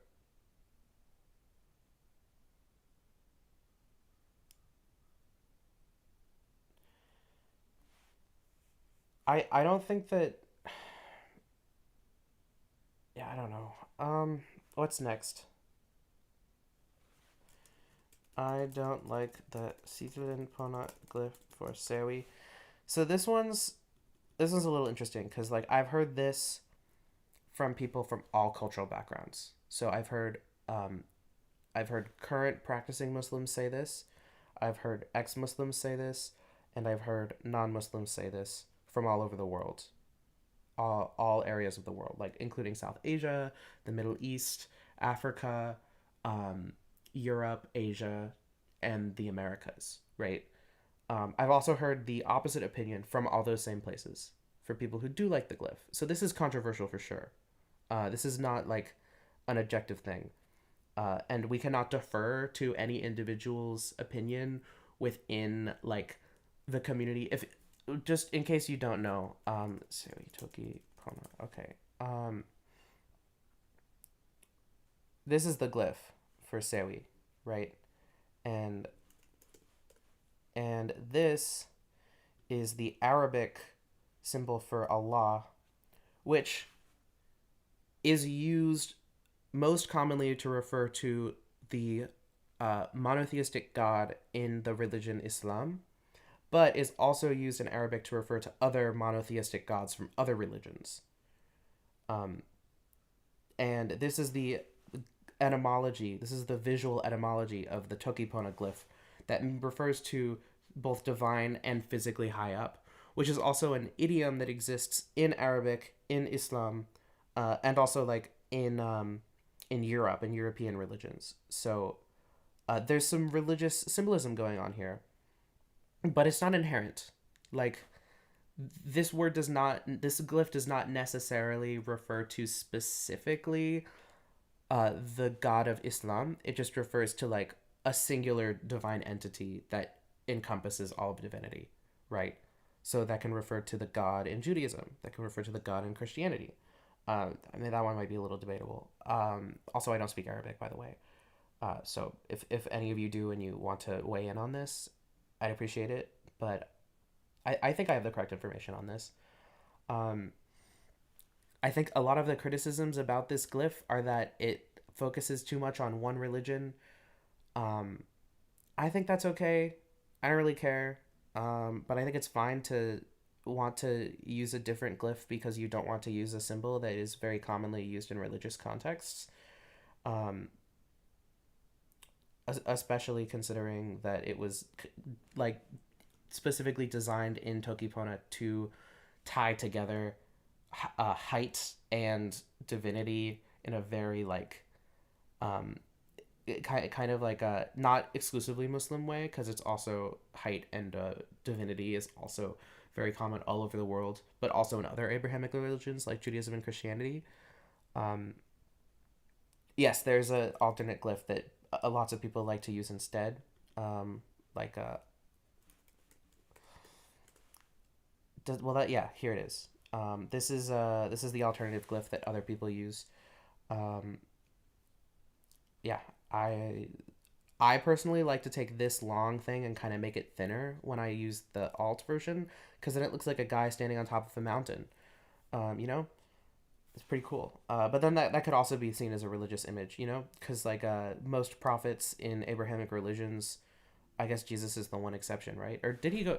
No, I think he did go to a mountain at one point. But like Moses, Abraham, Muhammad, like all of the big prophets in Abrahamic religions, besides maybe Jesus, were all like on mountains um, when they received prophecies. So this is like one word in the language and a glyph for it. The easy thing to do is to just use this secular glyph if you don't like the sacred one, and that's fine. Um, but if you really care about like the semantic space of the word sewi, referring to both divinity and physical height and like upness, I guess, then there's not really much you can do about it because that's just kind of like the way the language is. So it would be a valid reason to dislike the language, but it's not valid to say that it makes the language bad, like from an objective perspective. It's entirely subjective. Yeah. So, you know. Oh, bouncing up to reach a high tower. That's interesting. Um, I have not done any research at all into either Arabic calligraphy or like symbolism behind the way Arabic calligraphy works. Why Allah is usually written like that. Um, Not something I've studied. You can look into it. I might look into it one day. Maybe there's something there. Maybe there isn't. I do not know. So I'm not going to say anything about it. But I am going to say that it's interesting, and there might be something to it.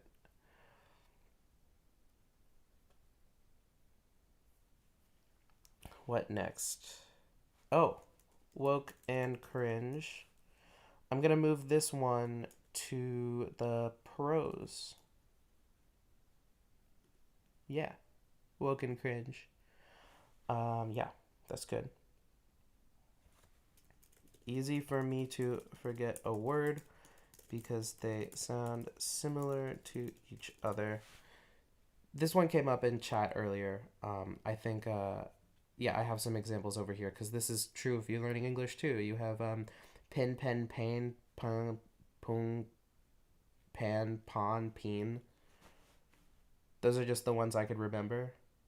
Pone, is pone a word? Probably. What does it mean? Pone. Oh, it's a food. That's a pone. Yeah. Okay, yeah. So like pine's a good one. I forgot about diphthongs. Mm, pound? Pound. Is pound a I know pound is a word, but pound? Pound? Okay, anyway. Yeah, so there's a lot. Yeah. Oh, pun is good. Can't forget about schwa.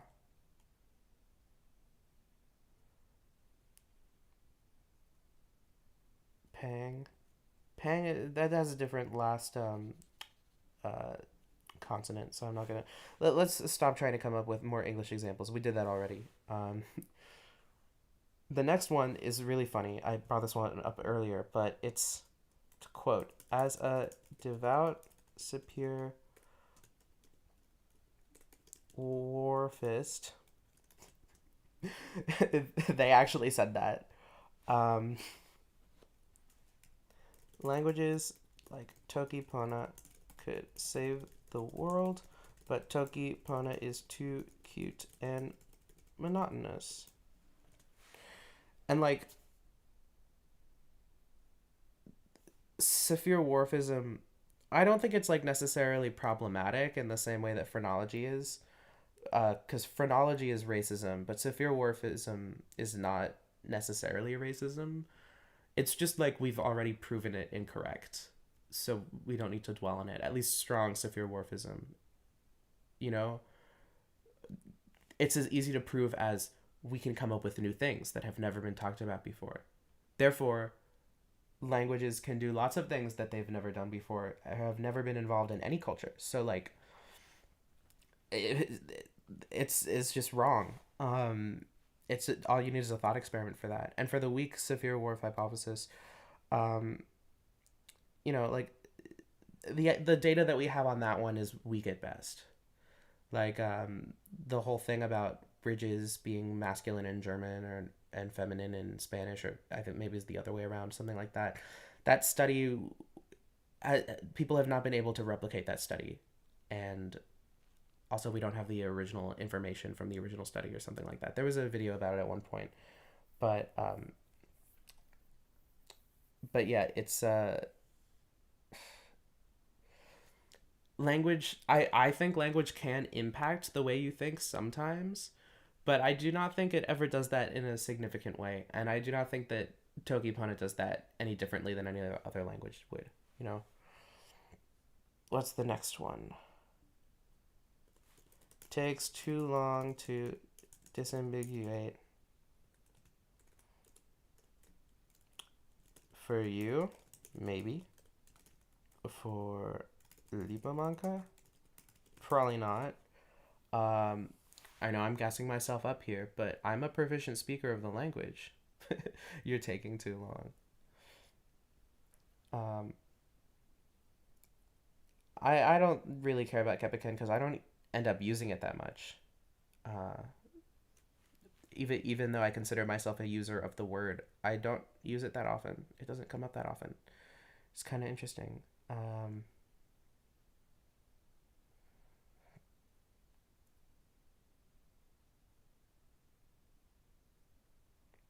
Kepiken is like, yeah, out loud I don't use it either that much. It's uncommon for me to use the word. I definitely do, but it's uncommon. So I don't really care about it being too long. It's like kind of fine, you know? Um, oh, here's one. Too many recreational drug users in Toki Pona spaces.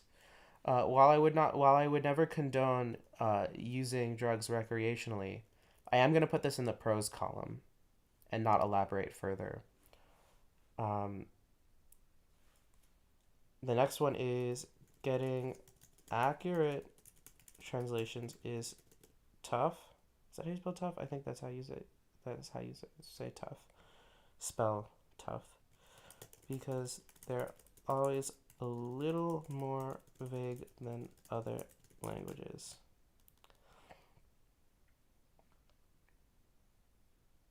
Yeah.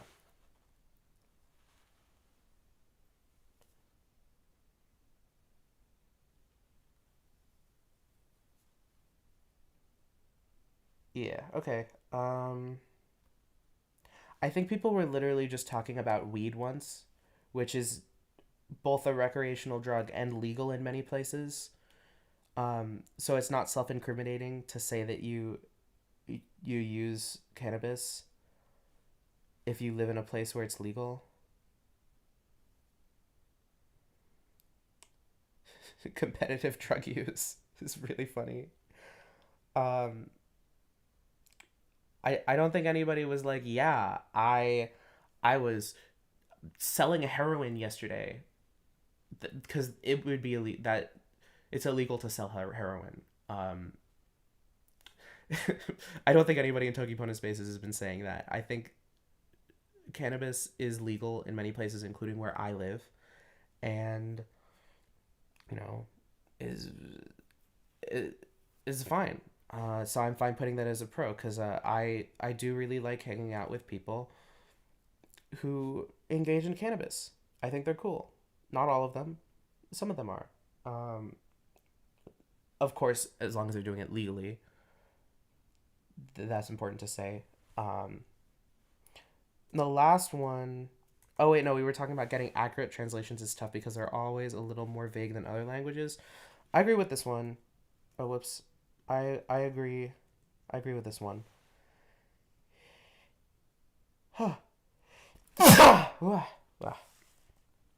Thank you for the bless yous in advance, because they're not coming in yet for me. But yeah, I do think that getting accurate translations is tough because it's always a little more vague than other languages. But I don't think this is necessarily always a problem, and I think that it won't be a problem forever. I think that Toki Pona is going to continue to develop. And by that, I don't mean that the words are going to change. I think the development is going to happen in the wisdom of the speakers, like in the way that we share methods and solutions of talking about things with each other, and as we develop new solutions to things, while keeping in mind not to, we're trying not to lexicalize things. Um, yeah. So I do agree with this one, but I don't think it's going to be true forever, and not in the way people think. I do not think the lexicon is going to grow too much, because most of the words described in the official Tokipona dictionary, 2021, are not used anymore. Most of the new words, not used. Yeah, and then my last one is too gimmicky, and like yeah, it's a gimmick language. It has a gimmick. It has exactly one gimmick. That's it. It's just a gimmick language. It's kind of hard to be like oh, if you think it's too gimmicky, it's gimmicky. It's a gimmick language. It has a gimmick. The gimmick is that it has 120 words or something, some small number like that, which is like whoa, that's so gimmicky. I'm 13 and I want to learn this language. I guess Yeah. Oh, the pin, pen, pain, pon, pong, uh, pan, pon, peen, pone, pine, pun are English words that sound exactly the same except for the vowels different. So it's a list of a lot of vowel minimal pairs, I guess. And a lot of people dislike that Toki Pona has some of these, like kin and ken is an example, but we have peen and pen. So like we also have in English we also have keen and ken. That's really funny. So like, I don't know why people are complaining about that, but these are my reasons that I had. Some of these at the beginning come from y'all, but the rest of them came from a list I had on my phone. Yeah, I gotta go to the doctor later today in order to get a migraine diagnosis so that I don't have to go to work because I have migraines. Uh, okay. All right. All right. How we doing? How's yeah? How's it going? Has everyone? Wow, that's a lot of viewers. Stream health and analytics. I almost got up to 40 viewers. That's a lot of people.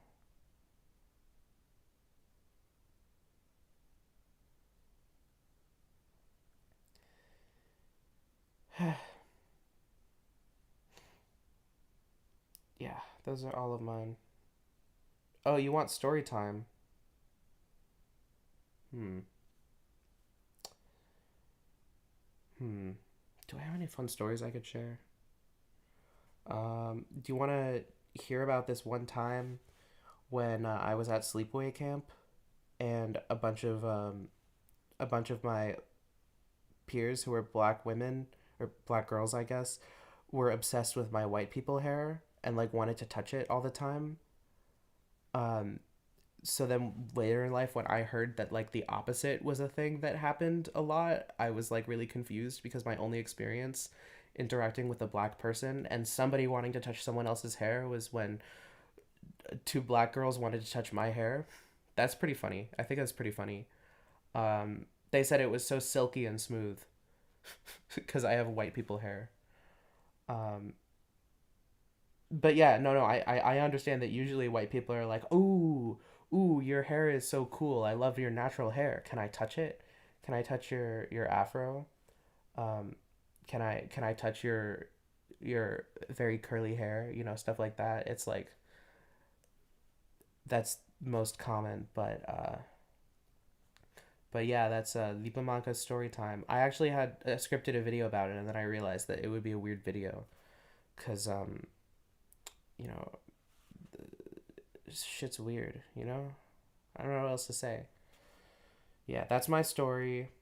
Um, I guess I have soft hair.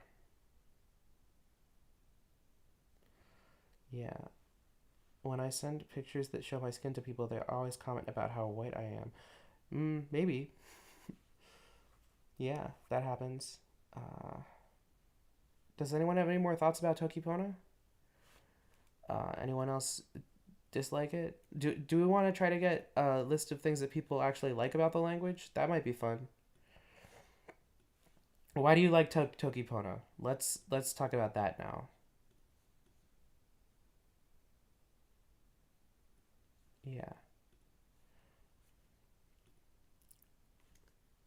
Why do y'all like Toki Pona? People don't usually think I'm black because my voice is too gay. This is common. I've been on I've been on the other side of this, hearing someone's voice and assuming that they're white because they're gay and then they have not been white.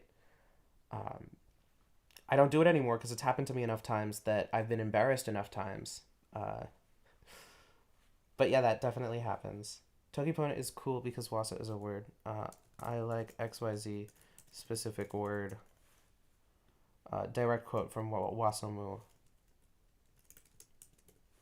Yeah. Um, everyone who speaks it literally has something in common. Everyone who speaks it is interested in the language so they can talk about that and make friends. Lends itself well to art. Dog girls, trans people. Yep. Yeah. Um has XYZ word I don't like. Yeah. Um any other thing? Fun challenge. No, but you're Waso Mu from the Mu Kingdom, remember? Very easy to find Toki Pona speakers to chat with. Easy to find speakers online. Uh, very good basis for a posteriori languages. I'm not gonna put that down because it seems very, very, very specific. I speak Toki Pona easier when nonverbal than English sometimes, which makes it helpful. Oh yeah, this is a common thing. Uh, easier anecdotally to use uh, when semi-verbal or mute for various neurodivergent people. Yeah, definitely a pro. Um,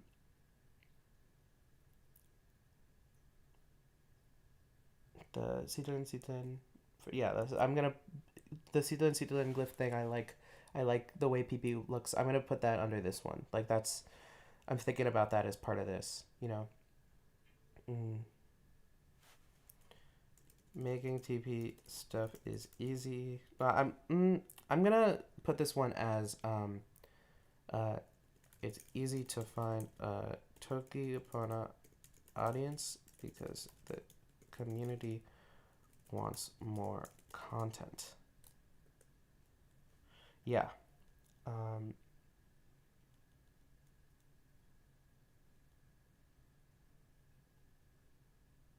mm, encourage me to meet more people. Encourages travel and meeting new people. Novel travel, yeah, okay. Is interesting because it's a language.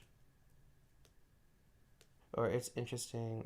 I'll just put what you said. It's interesting, like all languages. Okay. Some good reasons. Um, I like it because my friends speak it and I can tell it makes them happy even though I know next to nothing. Makes people happy. So it must be a good thing for some people. Oh, I should write my own reasons. Okay. I get migraines now. My hair has legit gone like gray. Not completely, but like concerningly much. And I'm only 21, and this started in high school. What else? Anxiety got really bad. Um, yeah, this is Toki Pona's fault. Made a lot of friends who became evil. Um, yeah, I like having gray hair, but what I don't like is that it's probably because of stress. And there's apparently a study on that happened recently. Um, yeah, these are all Toki Pona's fault. I'm gonna put them in their own category. Lipa Manka cons. Yeah, this is what I like about Toki Pona. Pros. Yeah, totally.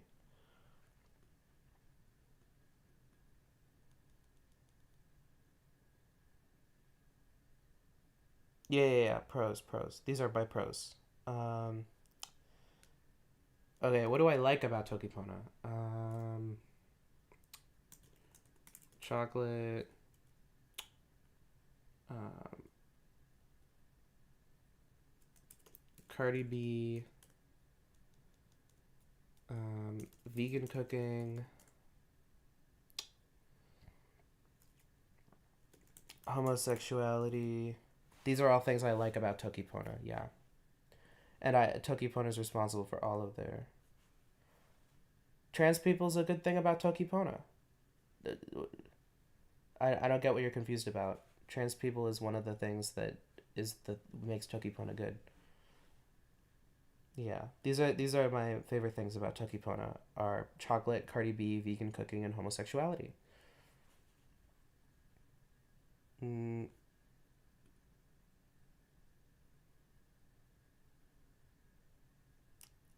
yeah, cat boys can be there, but in my experience, cat boys usually turn into cat girls in Toki Pona spaces. This is something I've experienced directly in my personal life. Is a Toki Pona cat boy turning into a Toki Pona cat girl? Yeah. Oh yeah. Lipa Manka is Toki Pona. You are all Toki Pona. All of you watching this. Yeah.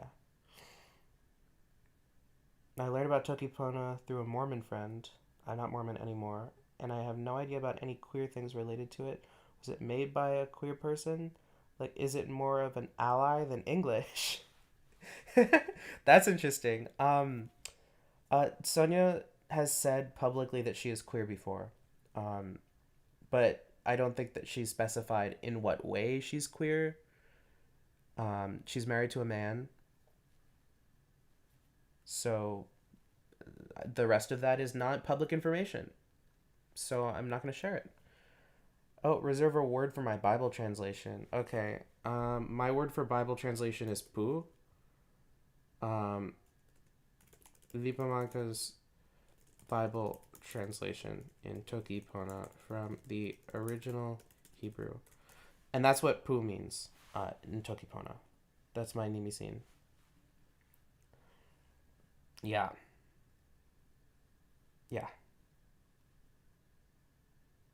Morshu saying the Bible in Toki Pona. I'd have to finish translating it first.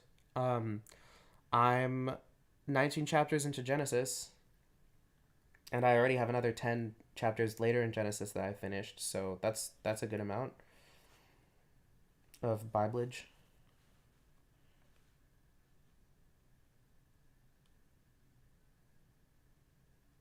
Hmm.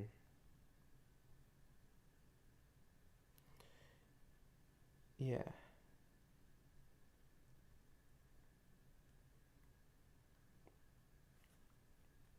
Okay. Why does someone's sexuality matter in this case for dating or something like that? Um, I mean, it doesn't actually matter. I just really like the homosexual aesthetic, and I really respect the homosexual lifestyle. I think more people should do it. You know.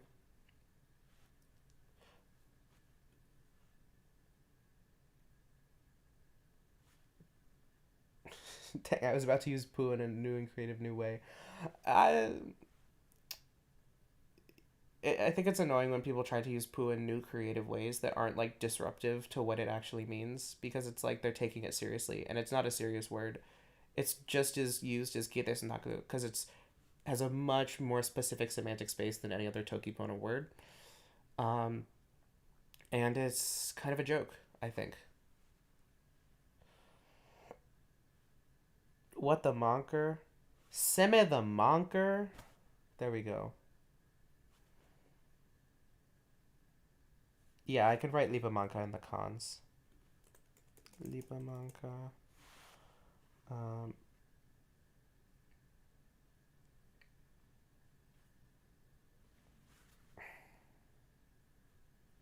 was I in cons already? Oh yeah, I was already in cons. I can be in there twice. Yeah.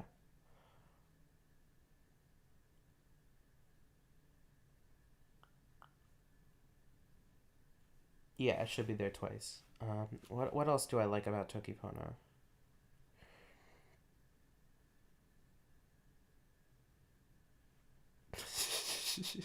Seme the Monker? Um,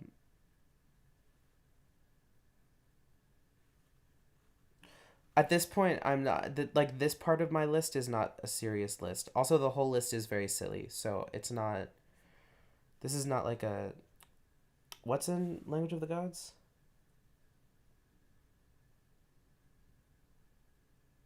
Double evil Lipa Manka by Grandma. Binding of Isaac. Hmm. Oh yeah, yeah. Toki Pona. I use Toki Pona in Language of the Gods, with permission from the creator of Toki Pona, which is not something I need. And the creator of Toki Pona has said that it's not something I need, but it was given to me anyway. Yeah.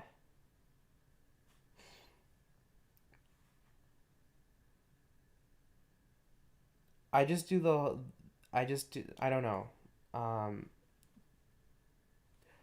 I don't know. Like the gods could be a proper noun, maybe. I don't know. Um,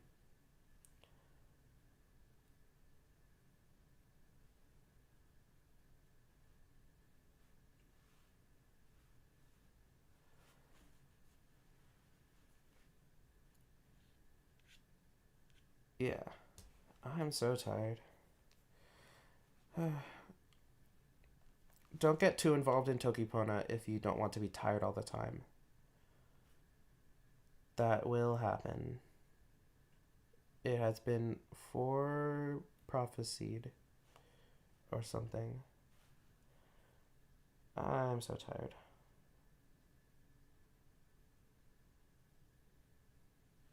Yeah, okay, I'm gonna end the stream now. I think 2 hours is enough. Alright. Oh, you had to stop making Lipu Monster because it made you so stressed and tired to run.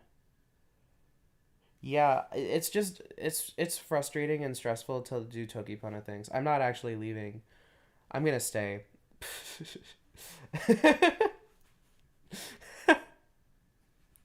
I lied because more people have more things to say. But yeah, also hi spiders they them. It's been a while, hasn't it? I don't know if you're still here because maybe everyone left because they thought that I was ending the stream because I frankly said I was ending the stream, even though I changed my mind at the last second. But it looks like people are still here. It's kind of fun. I don't know. At this point, I'm just hanging out with y'all.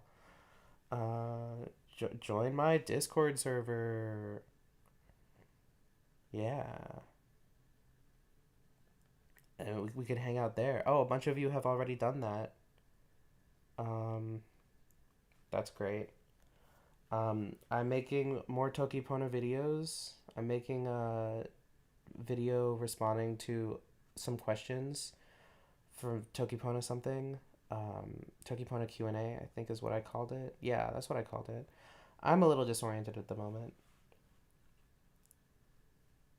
Oh, I not being involved with Toki Pona is fine. More paper reviews. Like I guess I could make videos about Toki Pona papers, like papers about Toki Pona or papers about linguistics in general. Um, I wouldn't say I'm good at it yet, but I kind of need to get better at it. You know what? Let's do some research. Yeah, let's do some research. Yeah, it's uh, what I'm gonna do research for my capstone project for my linguistics class because why the hell not? I'm so the project is going to be about reaction speeds to words of different categorizations of semantic space size. So how the hell do I search for that? Let's see. Semantic. No. Level of categorization reaction. Linguistics.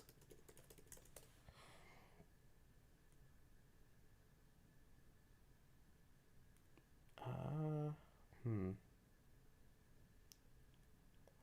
Oh. Oh, you can't hear anyway.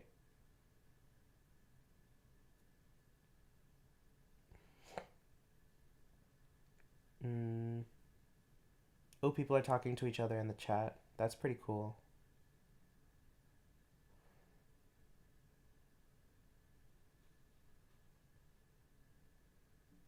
Let's see. Basic level categorization and meaning in language. Okay, I got it.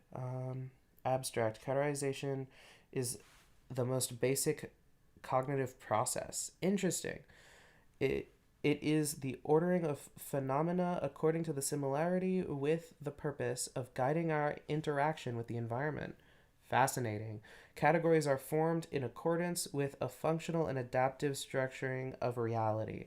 The cultural the at the culture level, categories come to be formed by becoming coded in language. The process of cultural category formation is functional in nature since it is based on a speech co- community's adaptation to the environment. I'm gonna highlight what I've read already because I'm dyslexia is great. Yeah, semantic change. God, semantic change reveals a great deal about this process as it shows how reality can be construed in alternative ways to facilitate this adaptation due to the fact that the semantic structure of a language is the product of conceptualization process. So this is super relevant to Toki Pona potentially. Um, yeah, Zoom Thum epikuth, or however you pronounce it. Yeah, this is a claim that needs to be backed up. Um,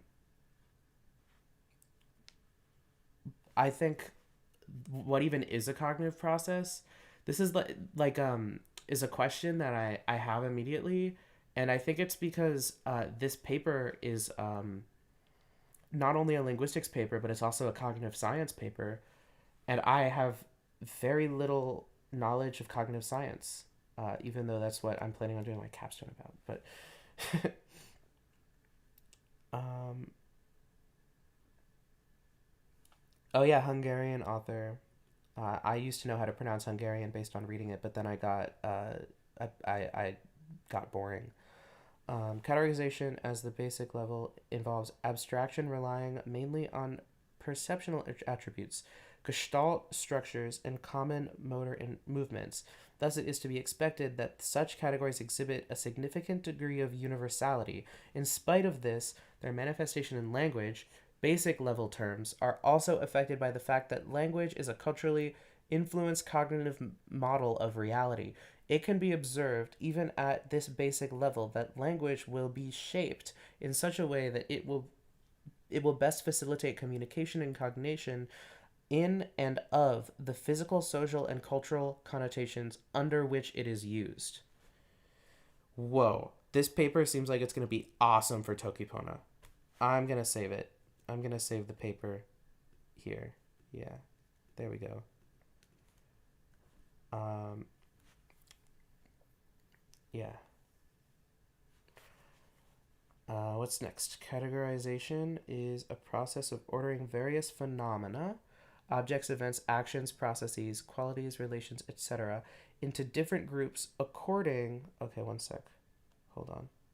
It's a lot harder to multitask when I'm not just talking and I'm reading something out, you know? Um, yeah, belonging to primarily in its most basic cognitive process with the function of providing cognitive building blocks for guiding our interaction with the environment. I'm really enjoying this paper because it's operating under the framework that language is like a byproduct or is the same thing as like cognitive processes in the brain. It's just like an outward expression of it. And like the way that we look at what words exist in language and what they mean and how they're used is like is a way of seeing how the brain conceptualizes those things. And I really appreciate that because that's also how I think about linguistics. Yeah. Um, Also, I could have used databases that I have through access to through my institution, but why not use Google Scholar? Because then y'all can look at these papers too, or something. Maybe not all of them. I don't know. You can look at this one though. I'll put the link in chat. There we go. Uh, where were we? Categories are thus formed in accordance with an organism's cognitive structuring of reality. As we perceive the world around us, we recognize various individual phenomena as being equal for purposes of interaction, in spite of the fact that no two of them are ever exactly the same. So I think that this kind of has to do with proper names, because proper names are used for things that are only ever used for one object, but every other word is kind of a way of talking about two things that are different, but putting them in the same category. And this is relevant to Toki Pona because Toki Pona um, only puts concepts into either the most possible extra specific one, which is like a proper name, or the most vague possible level of categorization, which is like stuff from furniture to thing to the behind part of a thing to flat flexible object to like cloth, right? Like these all refer to a lot of things that are different and like outside of like our cognition are kind of hard to define as different, but like within the context of language we can have a framework to define these things as different, and other animals don't really have robust enough communication systems to do that. This is really cool. I'm having fun. Where was I? Um, Recognition and also differentiation happens on the basis of categories because they function as pattern recognition devices by specifying relevant properties and thus providing schemas for finding similarities. In this way, the word is not perceived and experienced as a huge and chaotic array of individual phenomena, but as a relatively stable and ordered set.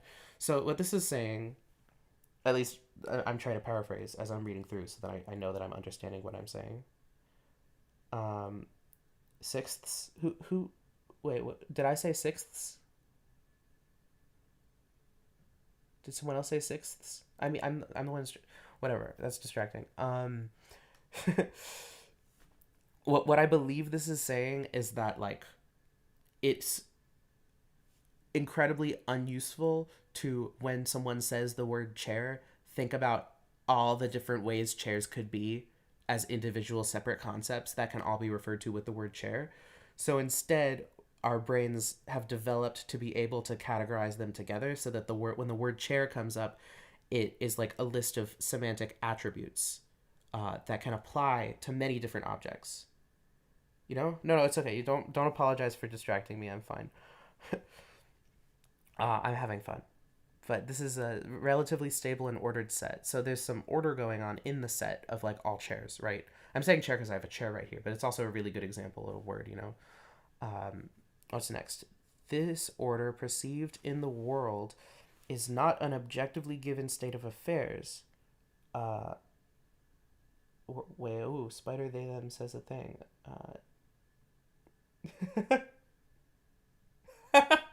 No, it's like, okay, so I think that like the nature of both neurodivergency and intoxication is that the way the brain is supposed to work, like evolutionarily, is kind of like different, right?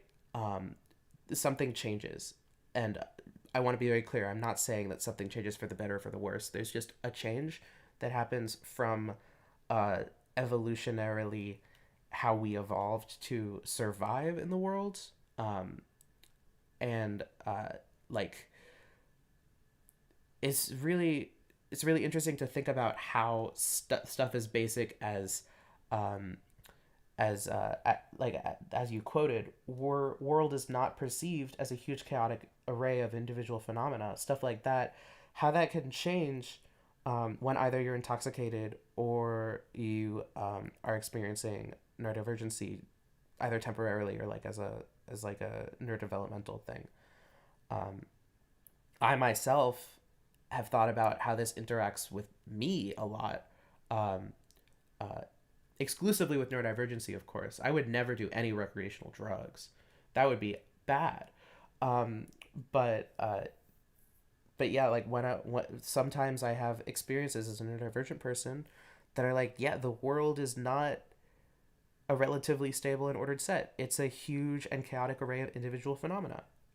I've had moments where, like, I think when I'm having a panic attack and I try to conceptualize the world, it, I think I think huge and chaotic array of individual phenomena is a much better um, way of describing it. But all of this says that like the mind exists in the brain because my neurodivergency is caused by my neurology, like the way my brain is built, being different in some way to the quote unquote normal. So when this is the it's interesting that this affects the way the mind works because the mind is like we don't know if the mind is like represented entirely in the brain, but like it probably is, but like we don't have any proof, but like we know that it can be affected by the physiologic by the way the physicalness of the brain. God, thinking about my brain makes me feel lightheaded. That's kind of funny. um but yeah, let's keep going. This order perceived in the world is not an objective state given affairs, but it was a product of the workings of the mind. Um, Rosh emphasized that human categorization is not the arbitrary product of historical accident or of whimsy, but rather a result of psychological principles of categorization. I want to hear more about this because I don't understand what that means. Um, and I want to understand what that means because I don't know what the psychological principles of categorization are. Um, Category systems are as they are because we tend to make categorizations in one way rather than another due to two basic principles of human categorization. The first one termed cognitive economy. So when I hear economy, I'm thinking about like choices, I guess, because that's like the core of what economics is. It's about the choices that people make, either like individually or like on a macro level, right? I mean, it's more complicated than that, but that's like one thing it can mean, right? Um, so let's see what it actually means in this context. Asserts that the task of category systems is to provide maximum information with the least cognitive effort. Oh.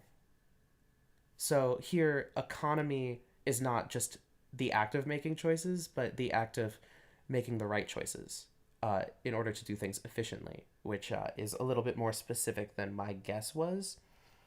But my guess also wasn't very like clear cut. Damn, this is so fun. Just like being able to read a paper and talk about my thought process like out loud. And how many people are watching? 22? 22 people are watching me do this. Probably in the background of doing other things, but like that's really fun. I'm having fun. This is great. This is a great way to get myself to do my damn homework cuz this is my homework is researching this. Um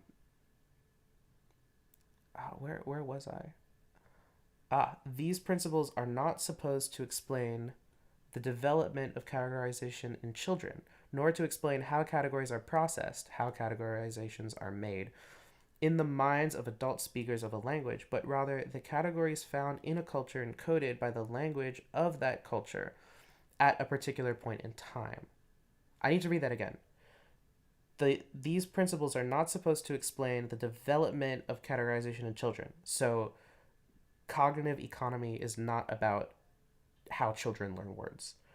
Um, Nor to explain how categories are processed, how categorizations are made in the minds of adult speakers of the language. So cognitive economy is not about how children learn categories and not about how adults make categories. What is it about? It's about the categories found in a culture and coded by the language of the culture at a particular point in time. Wait, so these principles are not supposed to explain. Is that talking about cognitive economy? Mm,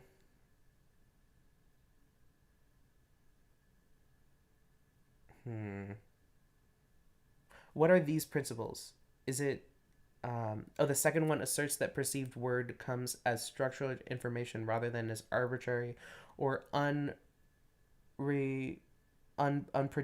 attributes. Um,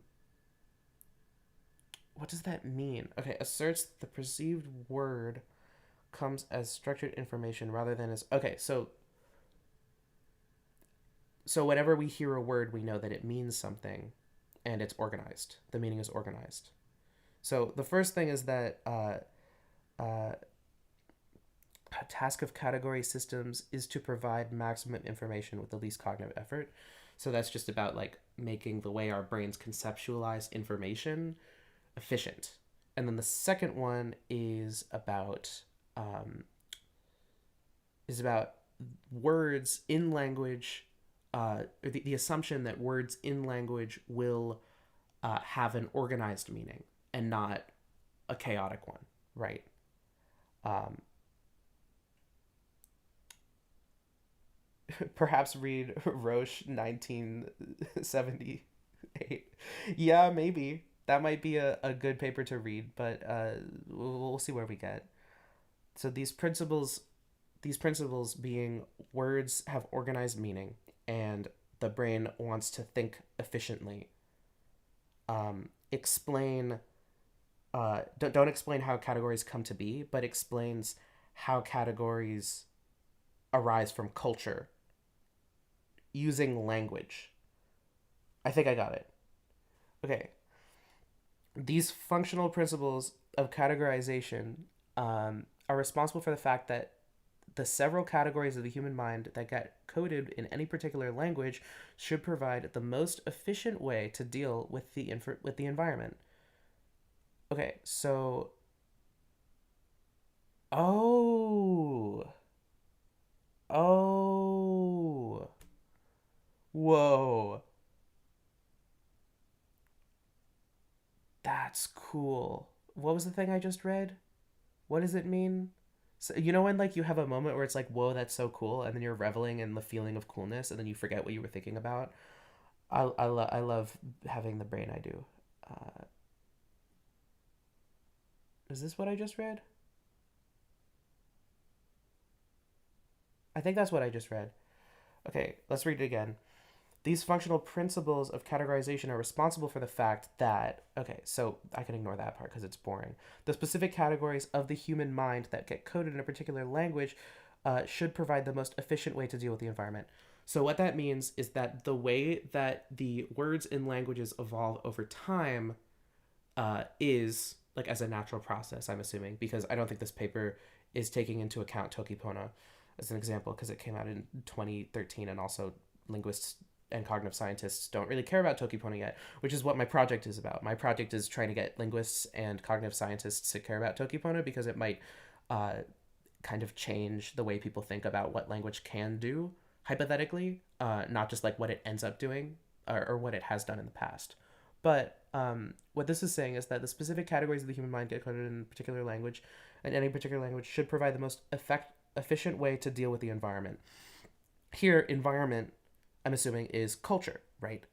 Um, which is why different languages might deal with the environment in different ways by having different words for things, by having different words with different semantic spaces. What it's say so it's kind of like combining the idea of words have to have an organized meaning and what was the other one? And the brain wants to do things easily. Is like how do we make these organized meanings of words facilitate ease the most in the context of a specific culture? And that's why different languages are different from each other because uh, the the exact cognitive in order for things to be cognitively easy to think about, the speaker base needs to change the way they think, I guess. But also, this is kind of going against Sapir-Whorf hypothesis. My conclusion, my personal conclusion on the Sapir-Whorf hypothesis, which is that language does not have a super huge impact on the way humans think. Um, because this is saying that language is like the categories that exist in language, which is like the whole lexicon, because every word is a category except for proper nouns, which is something this paper acknowledges. Um, what the fuck was I just saying? All like these categories arise based on culture, but like people all over the world use English in all sorts of cultures. So I'm wondering like how does that impact like are they able to talk about their day-to-day things and how does English change in those environments?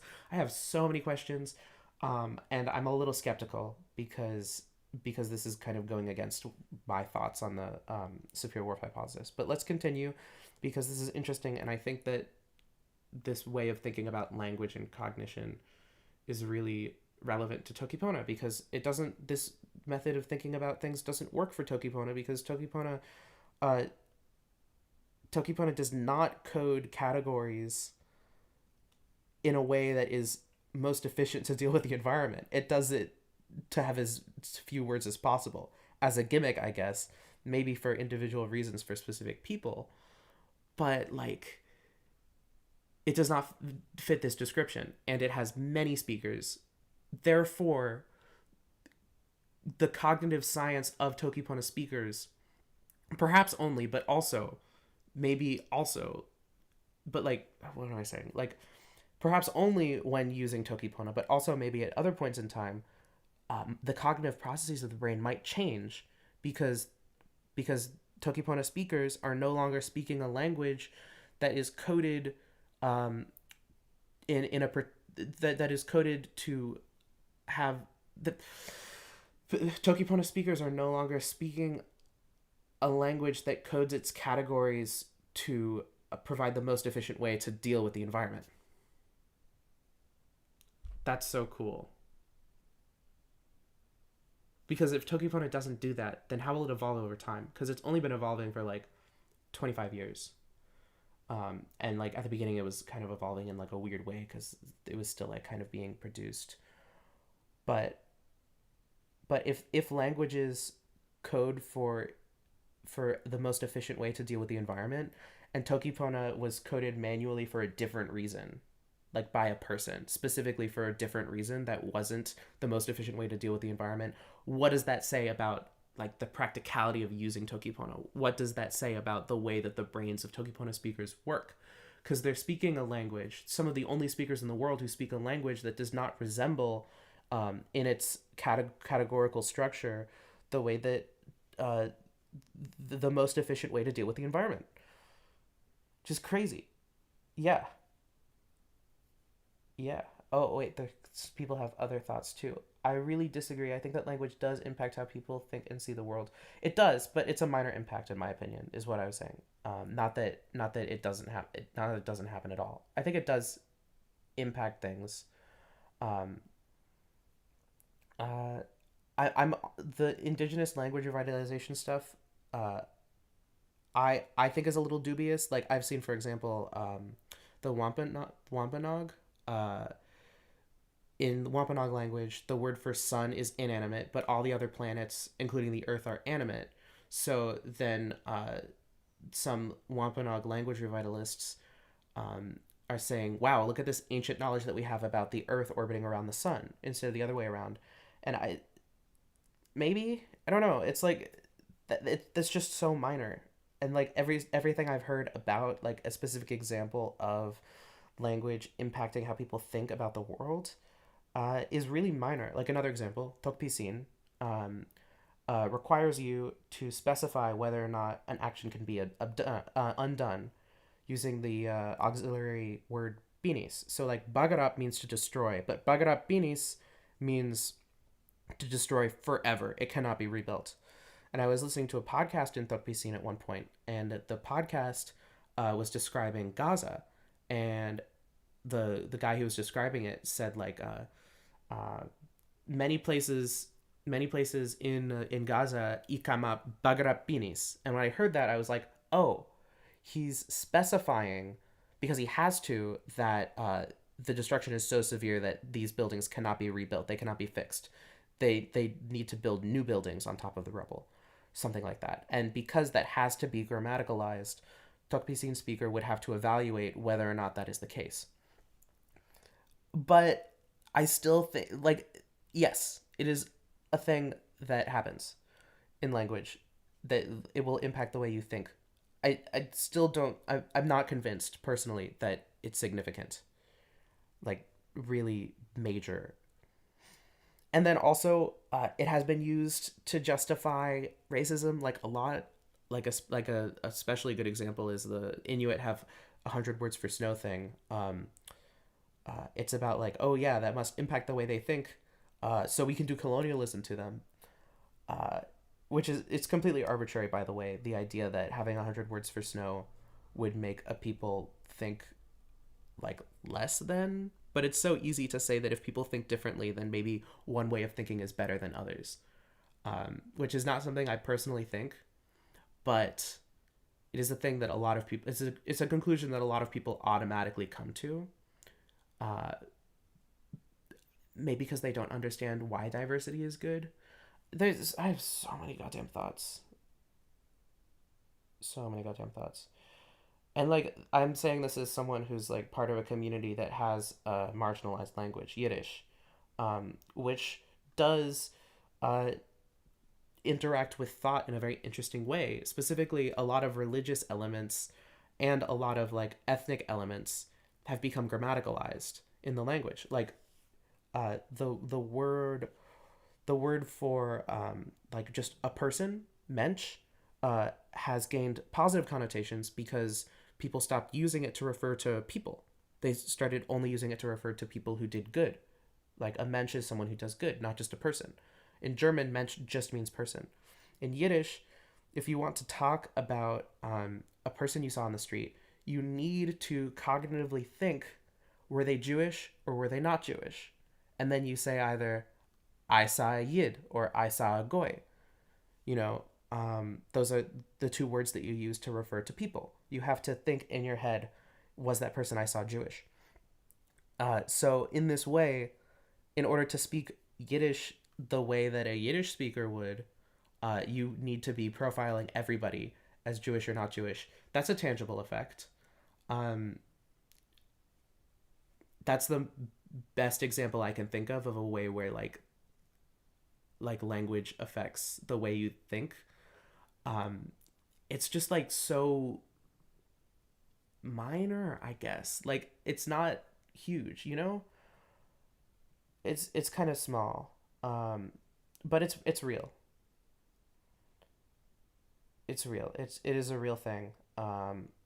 It's just also like the nuance around it is insane. There's so much nuance around this idea of language influencing the way that we think, because we can't just say that in a vacuum without acknowledging the harm that that phrase or that notion has had. Um,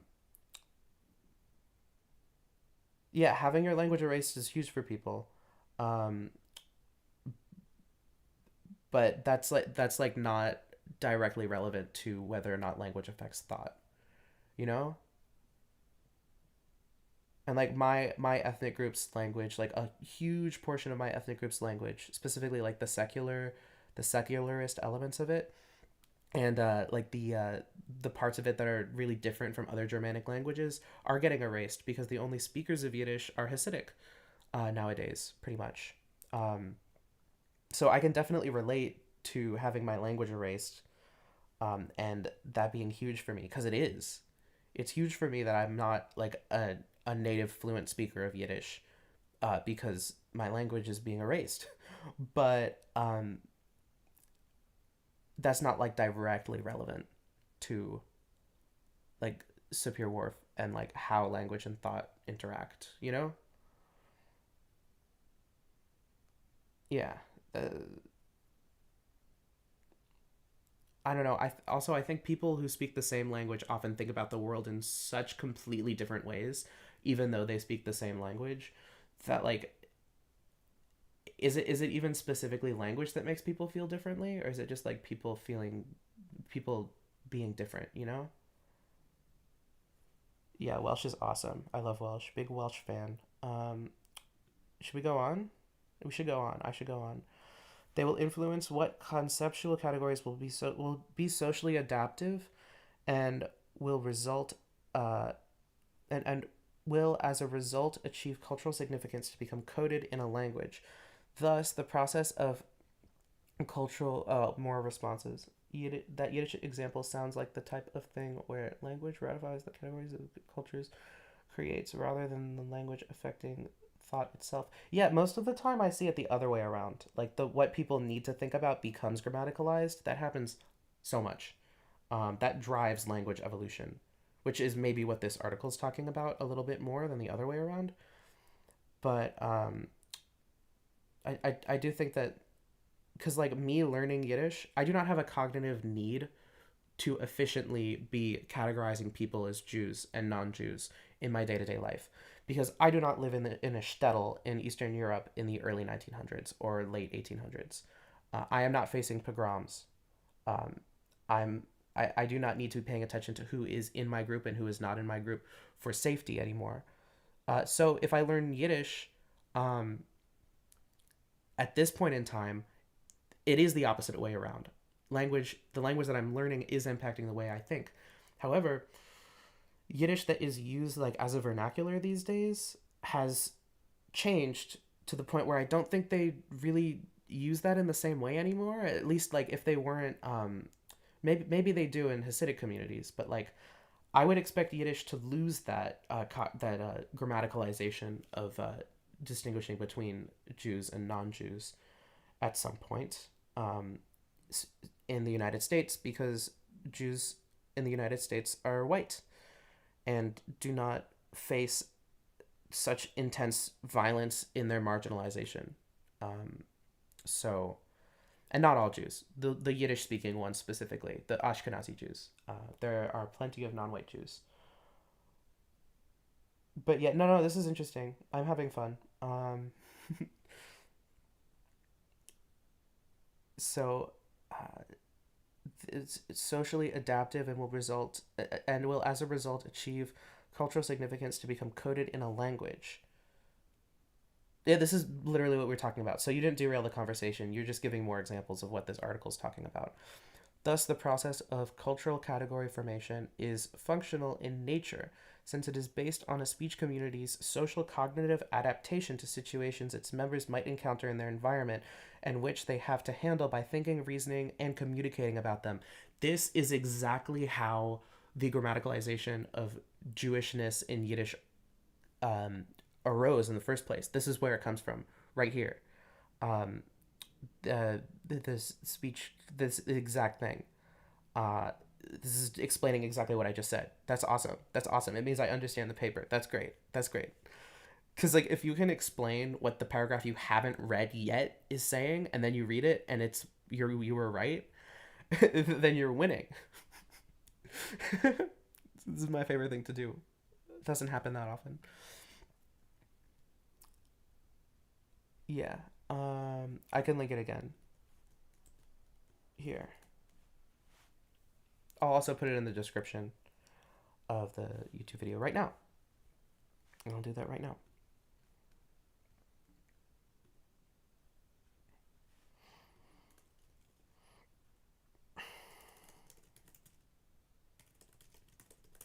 Yeah. Okay. Thanks for the cat. In spite of being concerned with explaining categories coded by the language, um, Rosh explained the above principles as applying not only to humans but to organisms in general and operating in species specific ways. The perceived world is not a metaphysical world without a knower. What kinds of attributions can be perceived are species specific. What attributes will be perceived is undoubtedly determined by many factors having to do with the functional needs of the knower interacting with the physical and social environment. Okay, so this is just a citation for what the paragraph above was, which I already agreed with. Um, yeah, this is about the article is about cognitive science and language, and like how we specifically how we categorize things in the word world, and it's probably going to get into basic level of categorization, which is words like chair, dog, lizard, scarf, um, bed, fan. I'm glad I had lizard in there. Otherwise, you might think that basic level categorization meant monosyllabic, but it doesn't. But I didn't. I didn't. So I'm good. This explanation is absolutely legitimate since categorization is the most basic cognitive process. According to who, though? Katumu was talking about this in chat, and I agree. According to who? Who says that? Who says that it's the most basic cognitive process? I don't know if it is. But uh, as such, independent of language. Okay, so what this is saying is that cognition causes language, which is what I think. I think that language is like an external version of cognition that is caused by the cognition. Um, it'd be really interesting to like explore how this um, impacts like uh, the way that nonverbal people use language or the way that they communicate. Because like if language is a result, or if language is caused by cognition, or like specifically stuff as simple as categorization, it's probably not just that, but like stuff like that, then how how does the ability of cognition or how does the specific ways in which cognition works in autistic people affect the way they use language? um, and like how does this differ between autistic people, and how can this be used to better understand autistic people with like more divergent brains, and how we can like better communicate with them? That this could be really useful for that. This is just a thought I'm having. That would be pretty cool. Oh, interesting stuff about people who gained hearing later in life but already knew sign language. That's interesting. Yeah, this is really interesting. Um, where was I? Primarily, it is based on perception and serves the recognition of and differentiation between stimuli and an organism's interaction with its environment. What? Okay, let me read that again. Primarily, it is based on perception and serves as a recognition and differentiation between stimuli and an organism's interaction with its. Oh, this is yeah. So this is like perception is like seeing the things in the environment. Recognition of and differentiation between is like um, how they're able to tell things apart and how they're able to recognize things based on their perception. So like maybe this is like uh, a dog might recognize a spider and might be able to differentiate between a spider and like a pile of grass, right? Um, and that's I'll give it to them. That's a pretty basic cognitive thing, but I feel like it's kind of complicated compared to like a single neuron firing. But also, I don't know where cognitive science ends and neuroscience begins. You know, what a non-verbal learning disorder, which gave me really good understanding of language and writing at a young age. Yeah, interesting. Um, yeah, fascination. Oh, spider cognition. Send that to me, or I'll find it later if I remember and you don't want to send it to me. Interestingly, they were surprised that they could not hear people blink. Interesting. That's cool. Wait, Worm was written by someone who's deaf? Whoa. That's really interesting. I didn't know that that guy was deaf. Prototype theory is a theory of categorization and in cognitive science. It emerged in 1971 with the work of psychologist Eleanor Roche. Wait a minute. That's who this person is. Um, has been described as Copernican revolution. Wow. Yeah, okay. That's cool. That's awesome. This is relevant to my capstone project. Because of this, did I skip anything? Um, category. Yeah, so, okay, here's the thing. If this is a big deal, and we have like an actual speaker base of people who speak a language that is not based upon this theory, and we do tests, and it turns out that it actually does change how cognition works, that could be pretty crazy.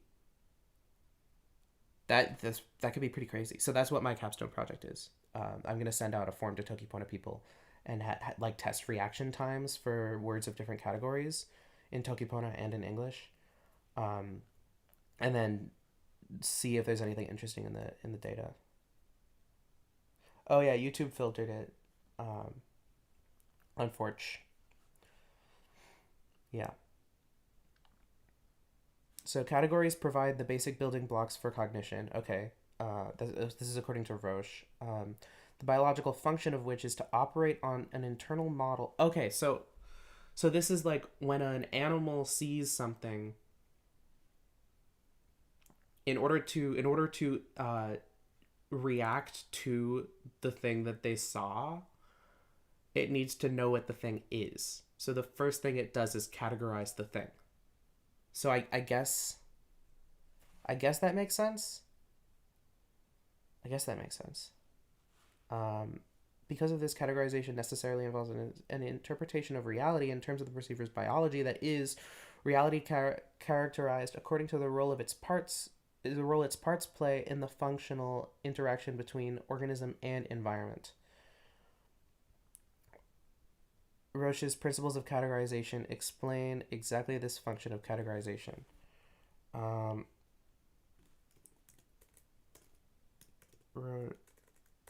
Roche principles of categorization. Is there a Wikipedia page on this?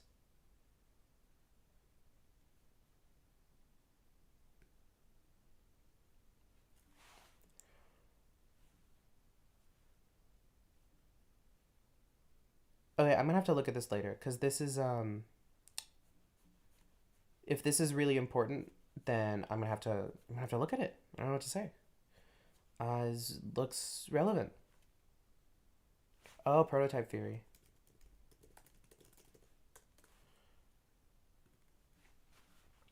Hmm. Basic level categories. Basic categories are relatively homogeneous in terms of sensory motor affordances. When the environment offers the individual, what the environment offers the individual. So that's like stuff like around stimuli.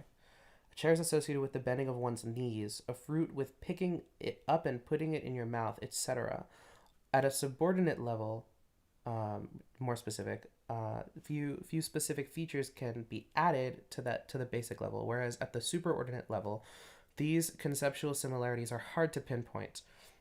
A picture of a chair is easy to draw or visualize, but drawing furniture would be more difficult.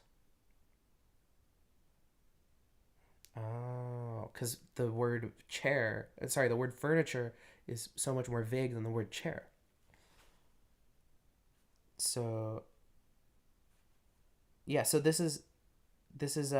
I did include this in like two of my videos, I think, because I knew about it already, but this is I gotta read up on it, because I just learned about it in a YouTube video that cited its sources, and it's from a college professor. So, but I gotta read up on this if I want to do a study on it. Compound concepts, pet fish.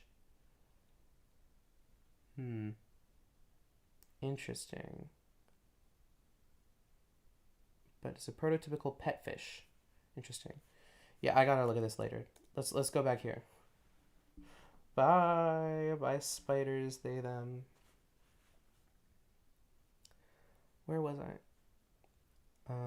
Roche's principles of categorization explain exactly this function of categorization. Oh wow, everyone's still here. If Roche's principles are applied to the coding of human categorization and language, the enormous complexity of the human environment must be taken into account. It must be borne in mind that our environment includes socially and culturally determined components to an exceptionally high degree as compared to that of other organisms, and for this reason, language represents a very complex model of the world. Whoa. Among other things, this requires various levels of abstraction, and alternately, it is also true that through our cognitive capacity for various levels of abstraction, wait, I hold on. Among these other things that requires various levels of abstraction, among other things, this being, what is this? Where am I? Oh my god, this paragraph is insane. If Roche's principles are applied to the coding of human categorization and language, the enormous complexity of the human environment. Okay, so we're humans, we're smart, we're complicated. We perceive we need to like know all the complicated things. Um, it must be born to our mind. The environment includes socially and culturally, among other things. This is us being smarter than other animals, I guess, if you want to put that on a sliding scale. Us filling our niche in with our own specific type of intelligence requires various levels of abstraction. And alternately, it is also true that through our cognitive capacity for various levels of abstraction, our environment has become very complex. Right, so we have increased the complexity of our surroundings because we have the cognitive ability to like conceive of new things in an abstract way, which is not something that all animals can do. Most animals can't, I think. Like plan out a new thing. Most animals are like do things because of their genes or something. Humans are kind of unique in like we keep building and doing more things. That's just our niche, though. Um, okay. In the following, I will first look at linguistic categorization in general, then return to the more specific issue of basic level categories in language. All right. Chocolate break. Thank you, Toki Pona, for inventing chocolate. I get to eat chocolate now. Mmm.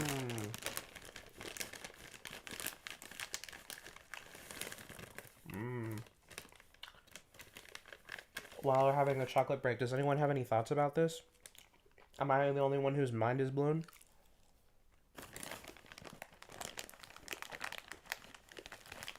Mm.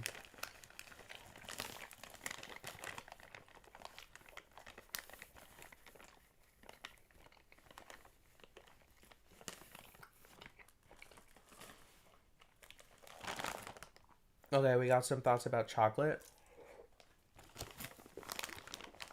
Some people think this is really cool.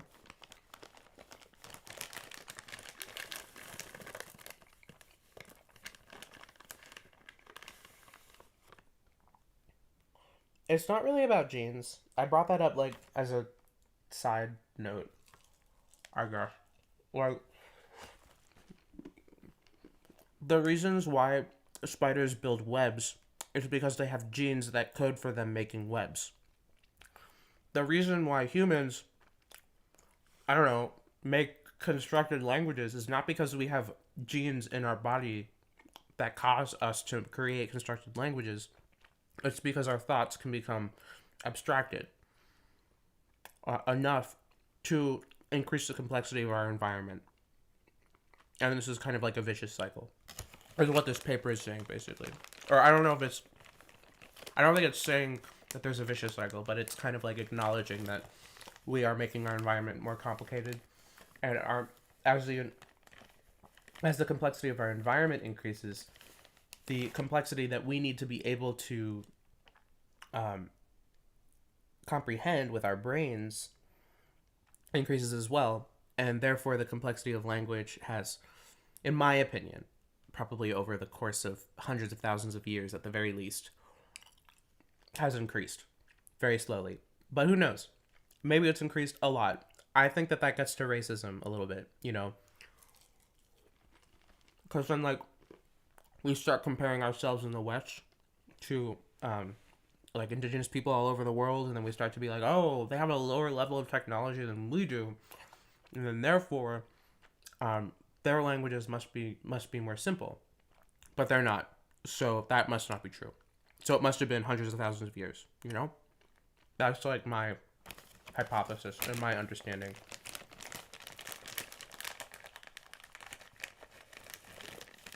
I would not say not all languages are constructed, because the first human languages evolved from it's kind of like a chicken and an egg situation. Like non-human primates communicate with each other to certain degrees. They cannot do anywhere near as many things as we can communicate. Like they can't like there are ways of communicating that they cannot do. Um, yeah, yeah. This is a must cite. This is some good research I'm doing, and thank you for helping me, Lucia Sayonia. Mm. Oh, a language is constructed when people sit down and design its features. No language spoken today, um, that is that we consider a natural language, has it ever at any point been created and designed by people. It has evolved from other natural languages. It's a chicken and egg situation.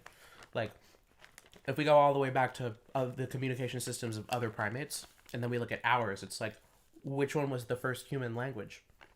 Probably none of them. It took a while to get here. You know, because that's just how evolution works. It was probably a vicious cycle.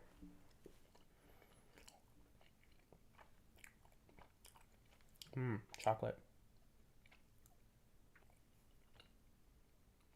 Oh, Lucy. See, I was thinking in my head, is this Is this the weird linguistics Lucy in my Discord? But I didn't say it out loud. But now I know. Thank you for the help, Lucy. Chocolate. Should I eat more chocolate? I think I should eat more chocolate. Yeah.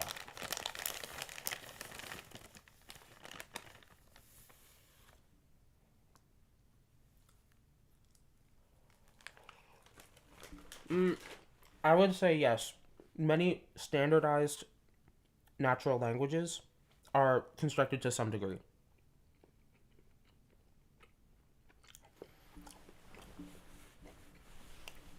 I mean, I knew what I was searching for. But yeah, this is really good. Like, I'm just because of finding this, and then also being linked to this, and then this, I'm probably the most ahead in my capstone class. Oh, semi sweet chocolate chips. Just boring semi sweet chocolate chips. They're good though. Yeah. Ah, that was really fun. That introduction and the abstract. Should I read more? When did I start the stream? Okay. People left because I was eating chocolate. Yeah, I see how it is. I see how it is. Yeah, that was when I started eating chocolate. Should I continue? Let's see. The cognitive function of language is to serve as a device for providing a symbolic model of the world, which can be operated in various ways for deriving knowledge for an adaptive interaction with our intricately complex physical, social, and cultural environment. Thus, language must be shaped in a way that best facilitates cognition of this environment. That's what you said already. Okay. Yeah. Chocolate haters, where? Are they, am I not seeing them because I'm just on top chat? Should I go on live chat? No, I think I was seeing everything. Damn. Where was I? Um Thus language must be hence reality itself is not the exclusive influence on the way language is, because for language to function as an efficient cognitive device, it must be adapted to serve our specifically human interaction with the world. Efficiency means that language should provide an interpretation of the world that proves to be adaptive and functional in the given environment. This functional interpretation of the world will be reflected in linguistic categorization, which is manifest in the semantic structure of language.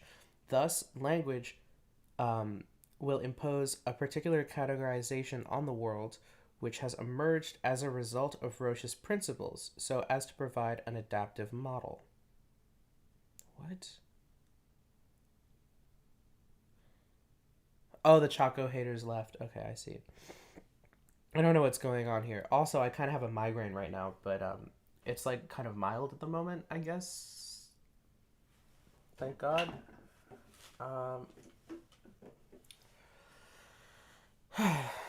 kind of crazy that I'm able to do this on a migraine, I guess. That's awesome. Okay, efficiency means that language should provide an interpretation for the world that proves to be adaptive and functional in the given environment. Right, that's what you were saying. This functional interpretation of the world will be reflected in linguistic categorization, which is manifest. Oh, that is a thing you can say. In the semantic structure of the language. Wait, but that's just what he said already. Thus, again, there's another thus. Okay. So this is like starting a sentence with la and Toki Pona, which you can totally do, by the way. But it's like starting all these sentences with thus and therefore. Thus, language will impose a particular categorization on the world. Oh.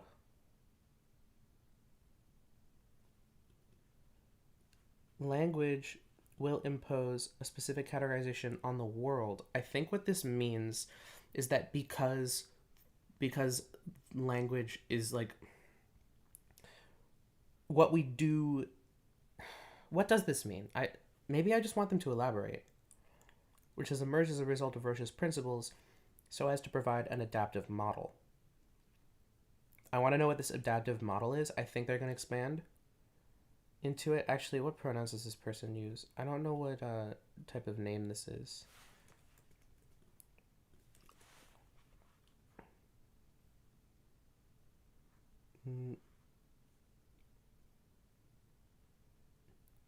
Okay, this seems to be a man's name.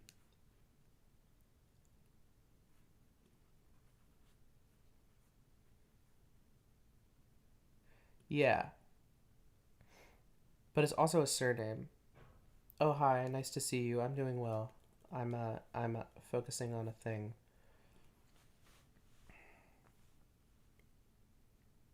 Let's see. Let's just move on. I'm going to use he, him pronouns for the guy. Categorization is a process of sorting various entities into groups.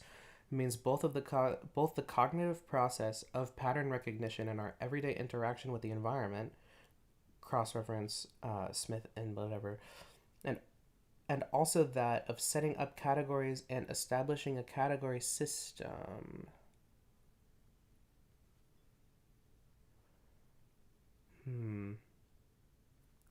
Categorization as the process of sorting various entities into groups means both the cognitive process of pattern recognition in our everyday interaction with the environment and also that of setting up categories and establishing a category system. Okay, so what's a category system is my next question. Roche's principles apply to the second one, that is, to the issue of what categories become coded in the language and how the process occurs. Okay, so category system is like a lexicon, basically. But like a lexicon is like the human version of a category system, I guess, for like human language. That's like what a linguist would call it, but this is a cognitive science paper. Um, Interesting. Um, yeah. This latter aspect of categorization is the one I will be concerned with in the following. So, this paper is going to be talking about the levels of categorization of.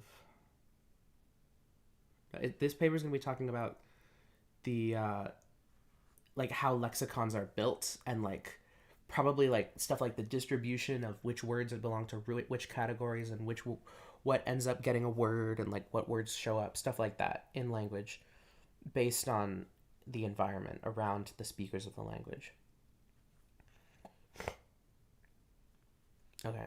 One of the most conspicuous functions of language is that it is used for communicating conceptual structures that have been coordinated through speaker hearer interaction and thus um, conventionalized in a speech community.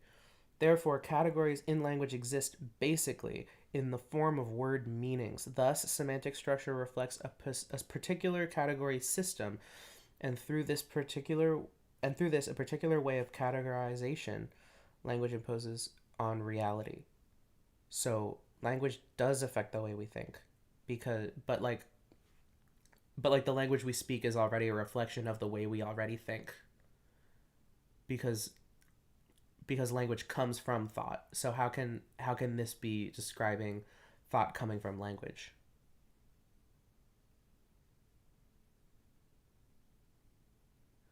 But like I cuz it's just like saying, look, the way we think, the way we categorize things in our thought is caused by our environment.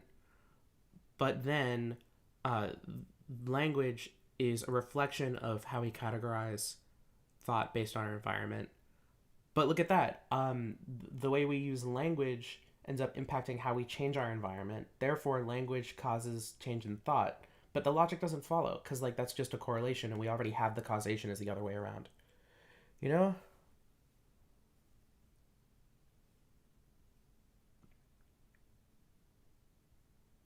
Some languages in Africa uh, don't. don't have a different word for blue and green. Some don't have a word for either. They just don't have a word that can refer to those colors. Um, but there are a lot of languages in Africa, and they all do it differently. I only know like how like one language does it. Um, let's see. Okay, one major way of how new meanings and expressions carrying them arise in language is through semantic change. It is this historical linguistic process where the kind of category formation that Roche speaks about, i.e., the formation of categories in culture, becomes most explicit. In semantic change, it is attested when a category was formed at the cultural level because the only way we know about the existence of a category is its codedness in language. Oh, okay. Let's see. I think I got the most important part, but I want to make sure I got the whole thing. It is this historic linguistic process where the kind of category formation that Roche speaks about, i.e., the formation of categories in culture, becomes most explicit. Um, in semantic change, it is tested when a category was formed. Um, would I take a job teaching Toki Pona? Probably. Um, yeah, I would take most jobs offered to me. That would be one of the better ones, I think. Um, the cultural level only because it's coded in language, i.e., the existence of a certain expression. This is the way etymology will provide a clue to the cultural formation of categories. Okay. What? Okay, semantic change is tested in which category is.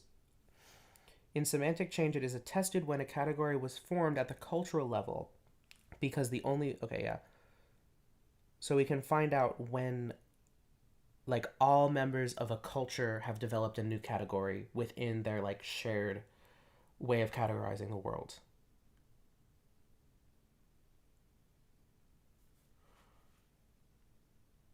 Um,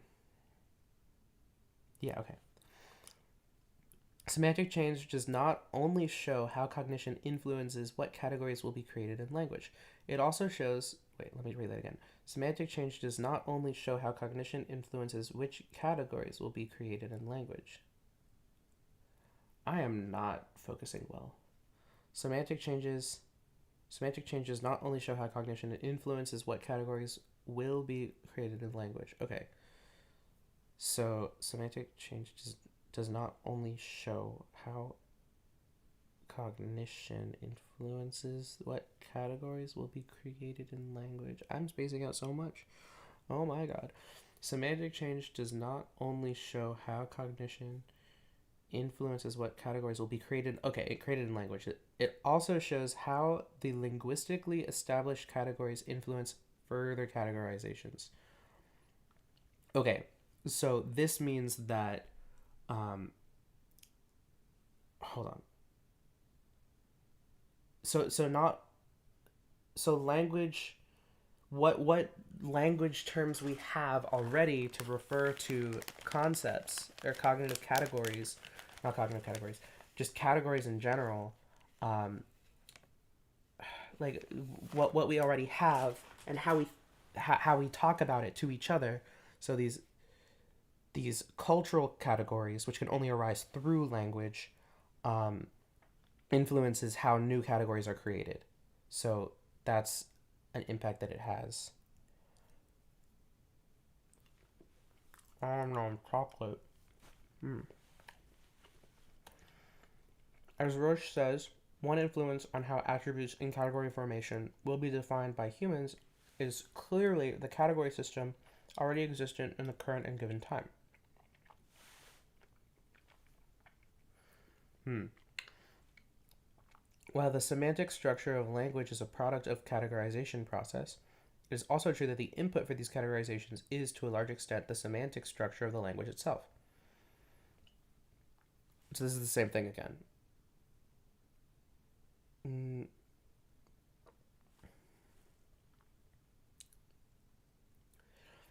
The existent semantic structure will influence new categorization processes because it is always the meanings of already existing words and expressions serve as the basis for semantic change, and by this, the creation of new categories.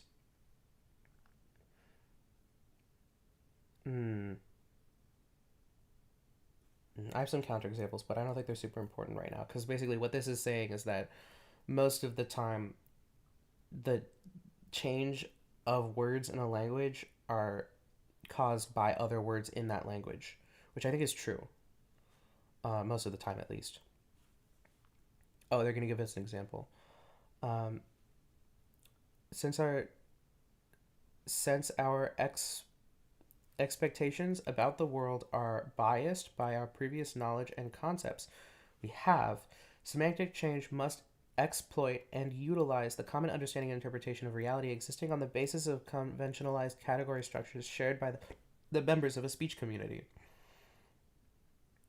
Right.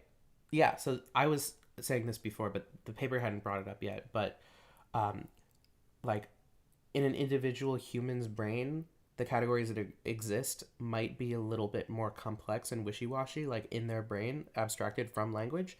But as a society, or like as a group of people who speak the same language, there exist categories that line up between different people. Like when I say chair, your internal conception of what a chair is might be different from mine, and the way it interacts with other ways that you conceptualize the world might be different from how that works in my head. But when we're using English to talk about chairs, the word chair kind of ties those concepts together for us, which is crazy. That's how language works. Language is that. It's just like kind of like a way of getting us to know that we're thinking about the same thing. This is so cool. Okay, let's look at the example. Hawk derives from to grasp. Suggests that the referents of hawk were at one time categorized as instances of something grasping. Okay, drawing on the prototype theory of categorization, it is reasonable to claim that such a specific instance would be more or less central to a particular initial category under which it was first categorized. Such a specific instance, so like a hawk grasping something. Hmm. The larger its difference, both structural and functional, from prototypical instances turns out to be, the more peripheral it will appear to the category, and the categorization of the new phenomenon will be the more likely to break away from the original category with time and create a new category of its own. What does that mean? Should I try again? I should try again. The larger its difference, both structural and functional, from its prototypical instances turns out to be, um, so like hawk is a noun and grasp is a verb. The more peripheral it will appear to the category. So a hawk is more peripheral to grasp. Um, and the categorization of the new phenomenon will be the more likely to break away from that original category. So hawk broke away from grasp to create its own new category.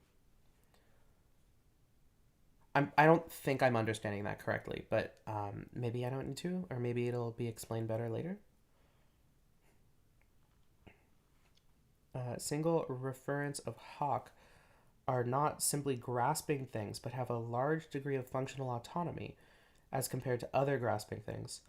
In time, they will conceptually and semantically in time they will be conceptually and semantically relegated to a different category and coded in the language accordingly. This is how and why the word hawk will stand in its own right later on without implying anything grasping. Um, and only a historical perspective will reveal the origin of the category. This kind of flexible categorization is made possible, among others, by the fuzzy boundaries of prototypical categories.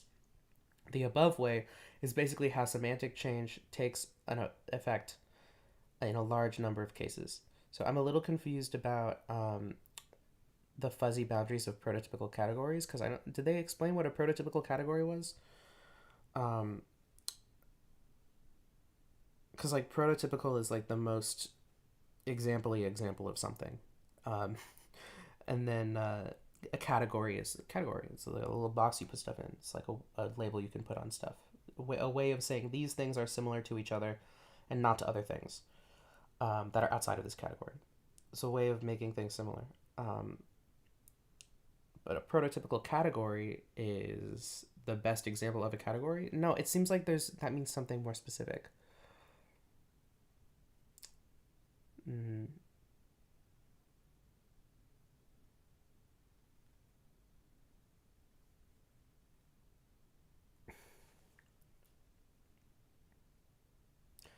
The above way is how semantic change takes effect in a large number of cases. Oh, this person cited himself. He cited himself.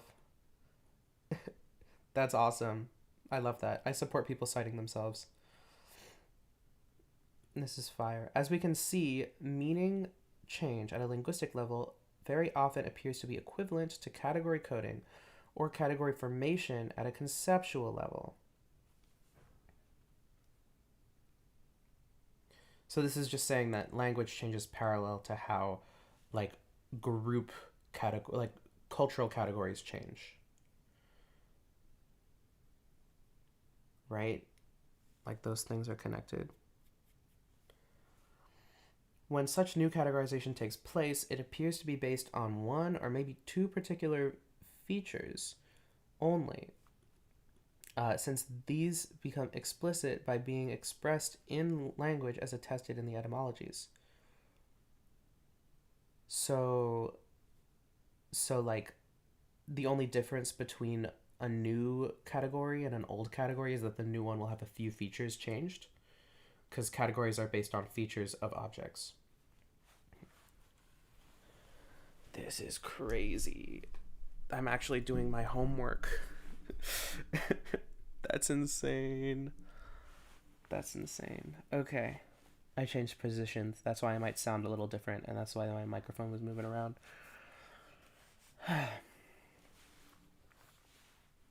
Tends to be based on maybe one or maybe two particular features only, since these become explicit by being expressed in language as attested in the etymologies. Other features of the new category stay linguistically implicit and are presented, um, and are present only conceptually. The etymology of English thumb from to swell, for example, shows that swollen, as compared to the other digits of the hand, was the particular feature that served as the explicit basis for category coding. Oh, is this saying that like not one or two things change, but they stay the same? Oh, so like when a new category comes from an old category and that's reflected in the language by a new word coming from an old word, there will be only like one or two maybe features that stay in common between those two things. And the rest of them will arise from a new context. Hmm. The thumb is swollen when compared with the other fingers. So it's the swollen one. Hmm. In order to category apart from other categories, conceptually there must also be features participating in the categorization process. The fact that only one feature becomes explicit through language while others remain implicit at the conceptual level will, of course, obscure the complete categorization process, but this may be a linguistic manifestation of cognitive economy, one of the principles of category formation proposed by Roche. I don't know, chocolate. Hmm.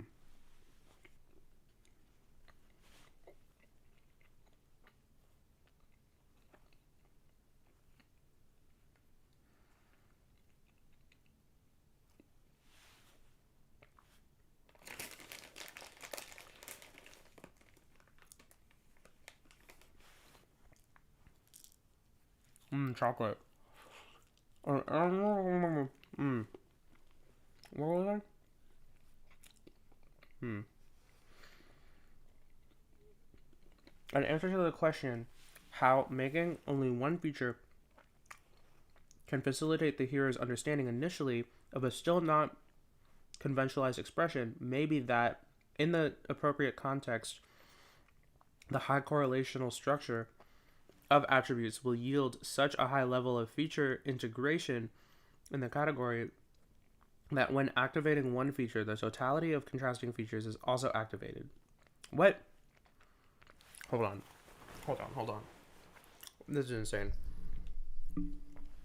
Okay.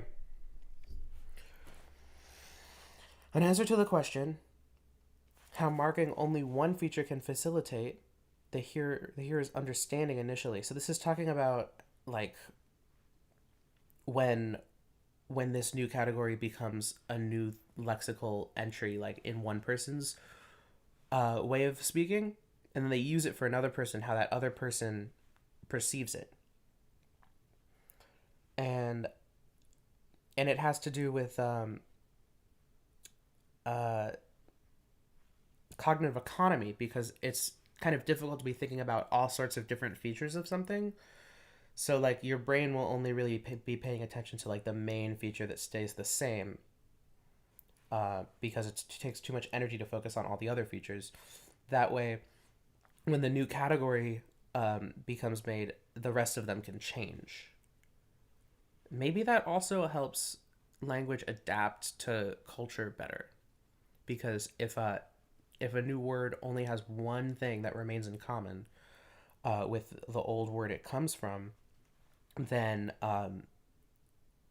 it's really easy for its meaning to change in all other ways. Hmm. In the case of novel usage of an expression, both the hearer's understanding and the speaker's own representational process must be reinforced. This requires a certain degree of explicitness in the reference. Wait a minute. If I study this and like fully understand all of it, will I be able to make slang and have it work? Should I do experiments on people? Oh my god. That's crazy. This definitely seems like the kind of indirect thing that's nice to test with cues and response times. Yes. Yes, I cuz the the way our brains uh I still need to find like the actual studies on this, but I know that they exist, and I know that they have found that typically we process words from the basic category like much quicker than, not much quicker, significantly quicker than words from the superordinate or subordinate categories, levels of categorization. Like we parse chair faster than we parse furniture or um, my mother's rocking chair. No, that has the word chair in it. Like uh, what's a jargon term for a chair? I don't know. Like let's say that there's a chair called a Methuselah. We process chair faster than we process Methuselah. Um, I don't know. I'd have to think about what type of slang I want to make. I'd probably just like try to make like fun slang terms that white people can use without appropriating black English. I don't know. That might be fun. Um, I don't know. This can be accomplished rather economically. Okay, so like without using that much um, information by depicting salient features of the phenomenon. What does salient mean? Linguist who doesn't know what salient means. Most noticeable. Okay. Um, by depicting the most important features of a phenomenon that needs to be referred to or represented. Thus, it is not by chance that an already existent meaning. I got distracted. God damn it. Thus, it. So wait, what's thus referring to? This can be accomplished rather economically by depicting salient features of the phenomenon that needs to be referred to and represented. So only focusing on the important stuff. Thus, it is not by chance that an already existent meaning, a conventionalized expression, is selected to be modified in order to convey a new sense. So this is talking about the already existing meaning is like the category, and then it's selected to what? Oh, it's because it's really easy to, if you already have a word that has a bunch of like features that make it what it is. Like grasp is to enclose with a hand. It's really easy to make other things with it because people are already conceptualizing that motion of like grasping with a hand. And like maybe with more complicated words than grasp, or maybe with grasp, I don't know. Maybe that's a complicated one. I don't think it's that complicated, but like these words might have lots of features, and when you derive a new one from one that already exists, it's really easy to just focus on one of those features, and that's way easier than coming up with a new word out of nowhere. Um, but it's even easier to loan a word, so that's why so many languages just loan words for new things, and that's why all sorts of languages all over the world are have so many English loans because these anglophone categories are kind of like shaping the way in which we expect humanity to live, and then that is changing how people all over the world conceptualize things. So then they just learn English words because it's the easiest thing for them to do, uh, which is interesting. Kind of sucks, but yeah, it is genuinely the most economical thing for the brain. I think is just to learn from another language you speak when you don't have a way to say it in your language. Um, and it sucks when that always happens with English. But what can you do? As already mentioned, this implies that the categorization of some new phenomenon or the recategorization of old ones is guided by the existent culturally shared category system, which is materialized in the lexicon of a language. Yeah, it is a good point. Thank you. I was surprised by it. But yeah, it does suck. It does suck. And I think maybe like maybe we can think about solutions because now that we understand why languages all over the world keep loaning from English specifically and losing their like indigenous words, maybe we can think about like ways to revitalize those categories, like those indigenous ways of thinking, like categories, right? But then of course, and this is something I already knew that I didn't understand. I didn't like connect it to this yet, but many indigenous communities want to preserve the way that thought worked in their languages pre-colonially. Many don't care and just want their language to be used more, so allow like uh, influence from English to come rampant onto it. And like Yiddish, there are two different Yiddishes in the United States. There's the Hasidic Yiddish, which has so much English influence and so much like normal German, I guess, influence. What's the like the whatever the normal German, the standard German influence, because the speakers don't care about preserving their way of thinking, because they're in a new environment and they care more about, or I guess like economy is more important to them. But then like there's the academic perspective of a Yiddishist, which is someone who wants to preserve the way that Yiddish works outside of the context of influence from German. Um, yeah, that's another reason why IALs suck. Oh my god, because no, IALs are bad because if everybody in the world spoke the same language, then they would just start loaning categories from that language as words because it's the easiest way to make a new category for a new thing is if the language already has one. And if it's a global IAL, it will have a word for all the things. So that's another reason why IALs are bad is because they cognitively decrease diversity. Yeah, there you go. That's cool. This paper is awesome. This paper is so great. Oh, I love this paper. I need to send this to my professor and be like, "Hi, I'm not gonna read any of the papers you sent me. I read this one instead, and it changed everything, and it's gonna be great. There's nothing you can do about it." Ha ha ha ha ha.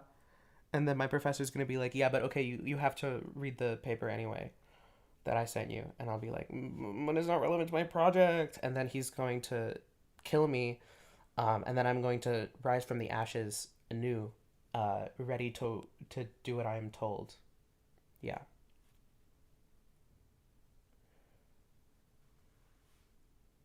Uh, you have no idea what this Lipa Manga person is saying with the fun background noise. I'm glad I'm fun to listen to. Um, let's see what's next. When the interaction with the environment requires a categorization of such a new, oh, someone says those two words are literally not the concepts. I see how that's confusing.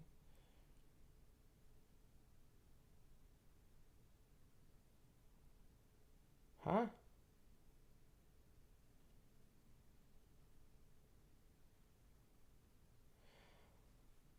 Uh, Toki Pona is the what? Because it has too many words our ancestors got along with. Salber, Yon, and Hohosh. I don't I don't get it. I'm sorry. Um, when the interaction with the environment requires the categorization of such a new phenomenon, or some kind of reinterpretation of an already familiar one, it still must be recognized due to our cognitive mechanisms relying heavily on analogical processes as belonging to a given category in the established system. Tudor kind of analogical. Okay, so like by analogy.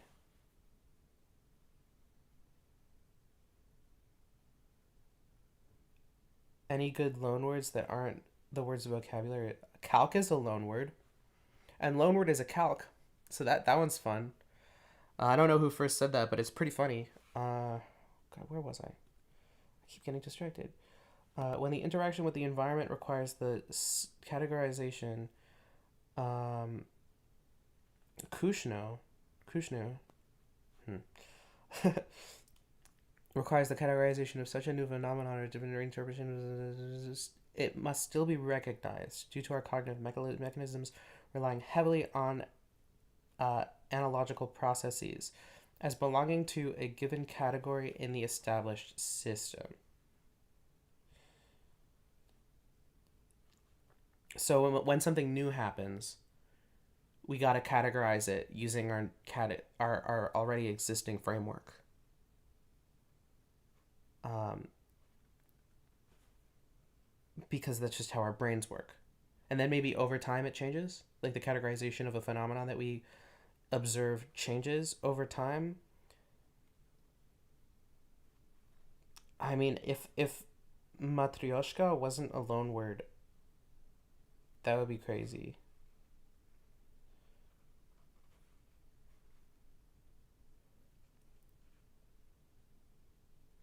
Iapetic theory?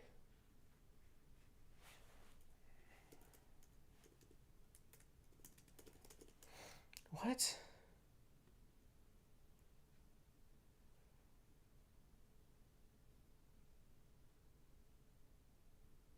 Oh, but that's like kind of biblical. Hmm.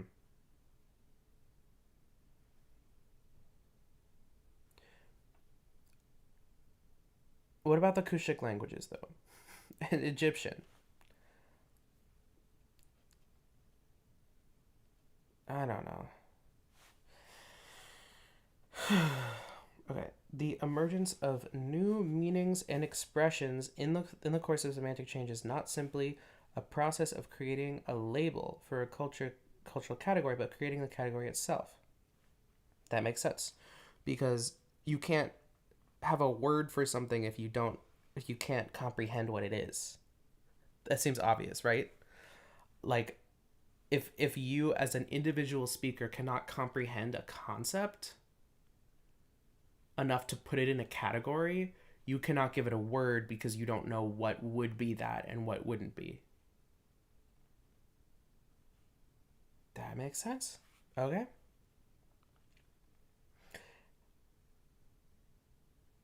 However, meanings are still different from pure categorizations as they are not solely the results of cognitive principles of functioning and adaptive categorization, but are also a large extent shaped by the human conceptualizing capacity. Okay, Lakoff is pretty great. I've heard great things about this guy.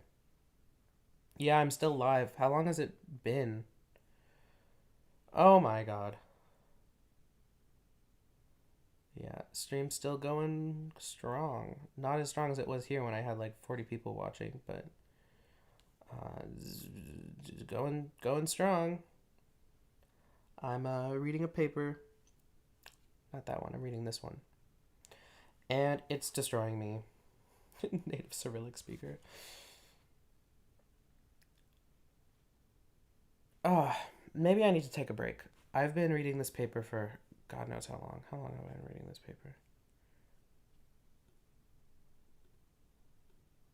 I've been reading this paper since this time, like over an hour.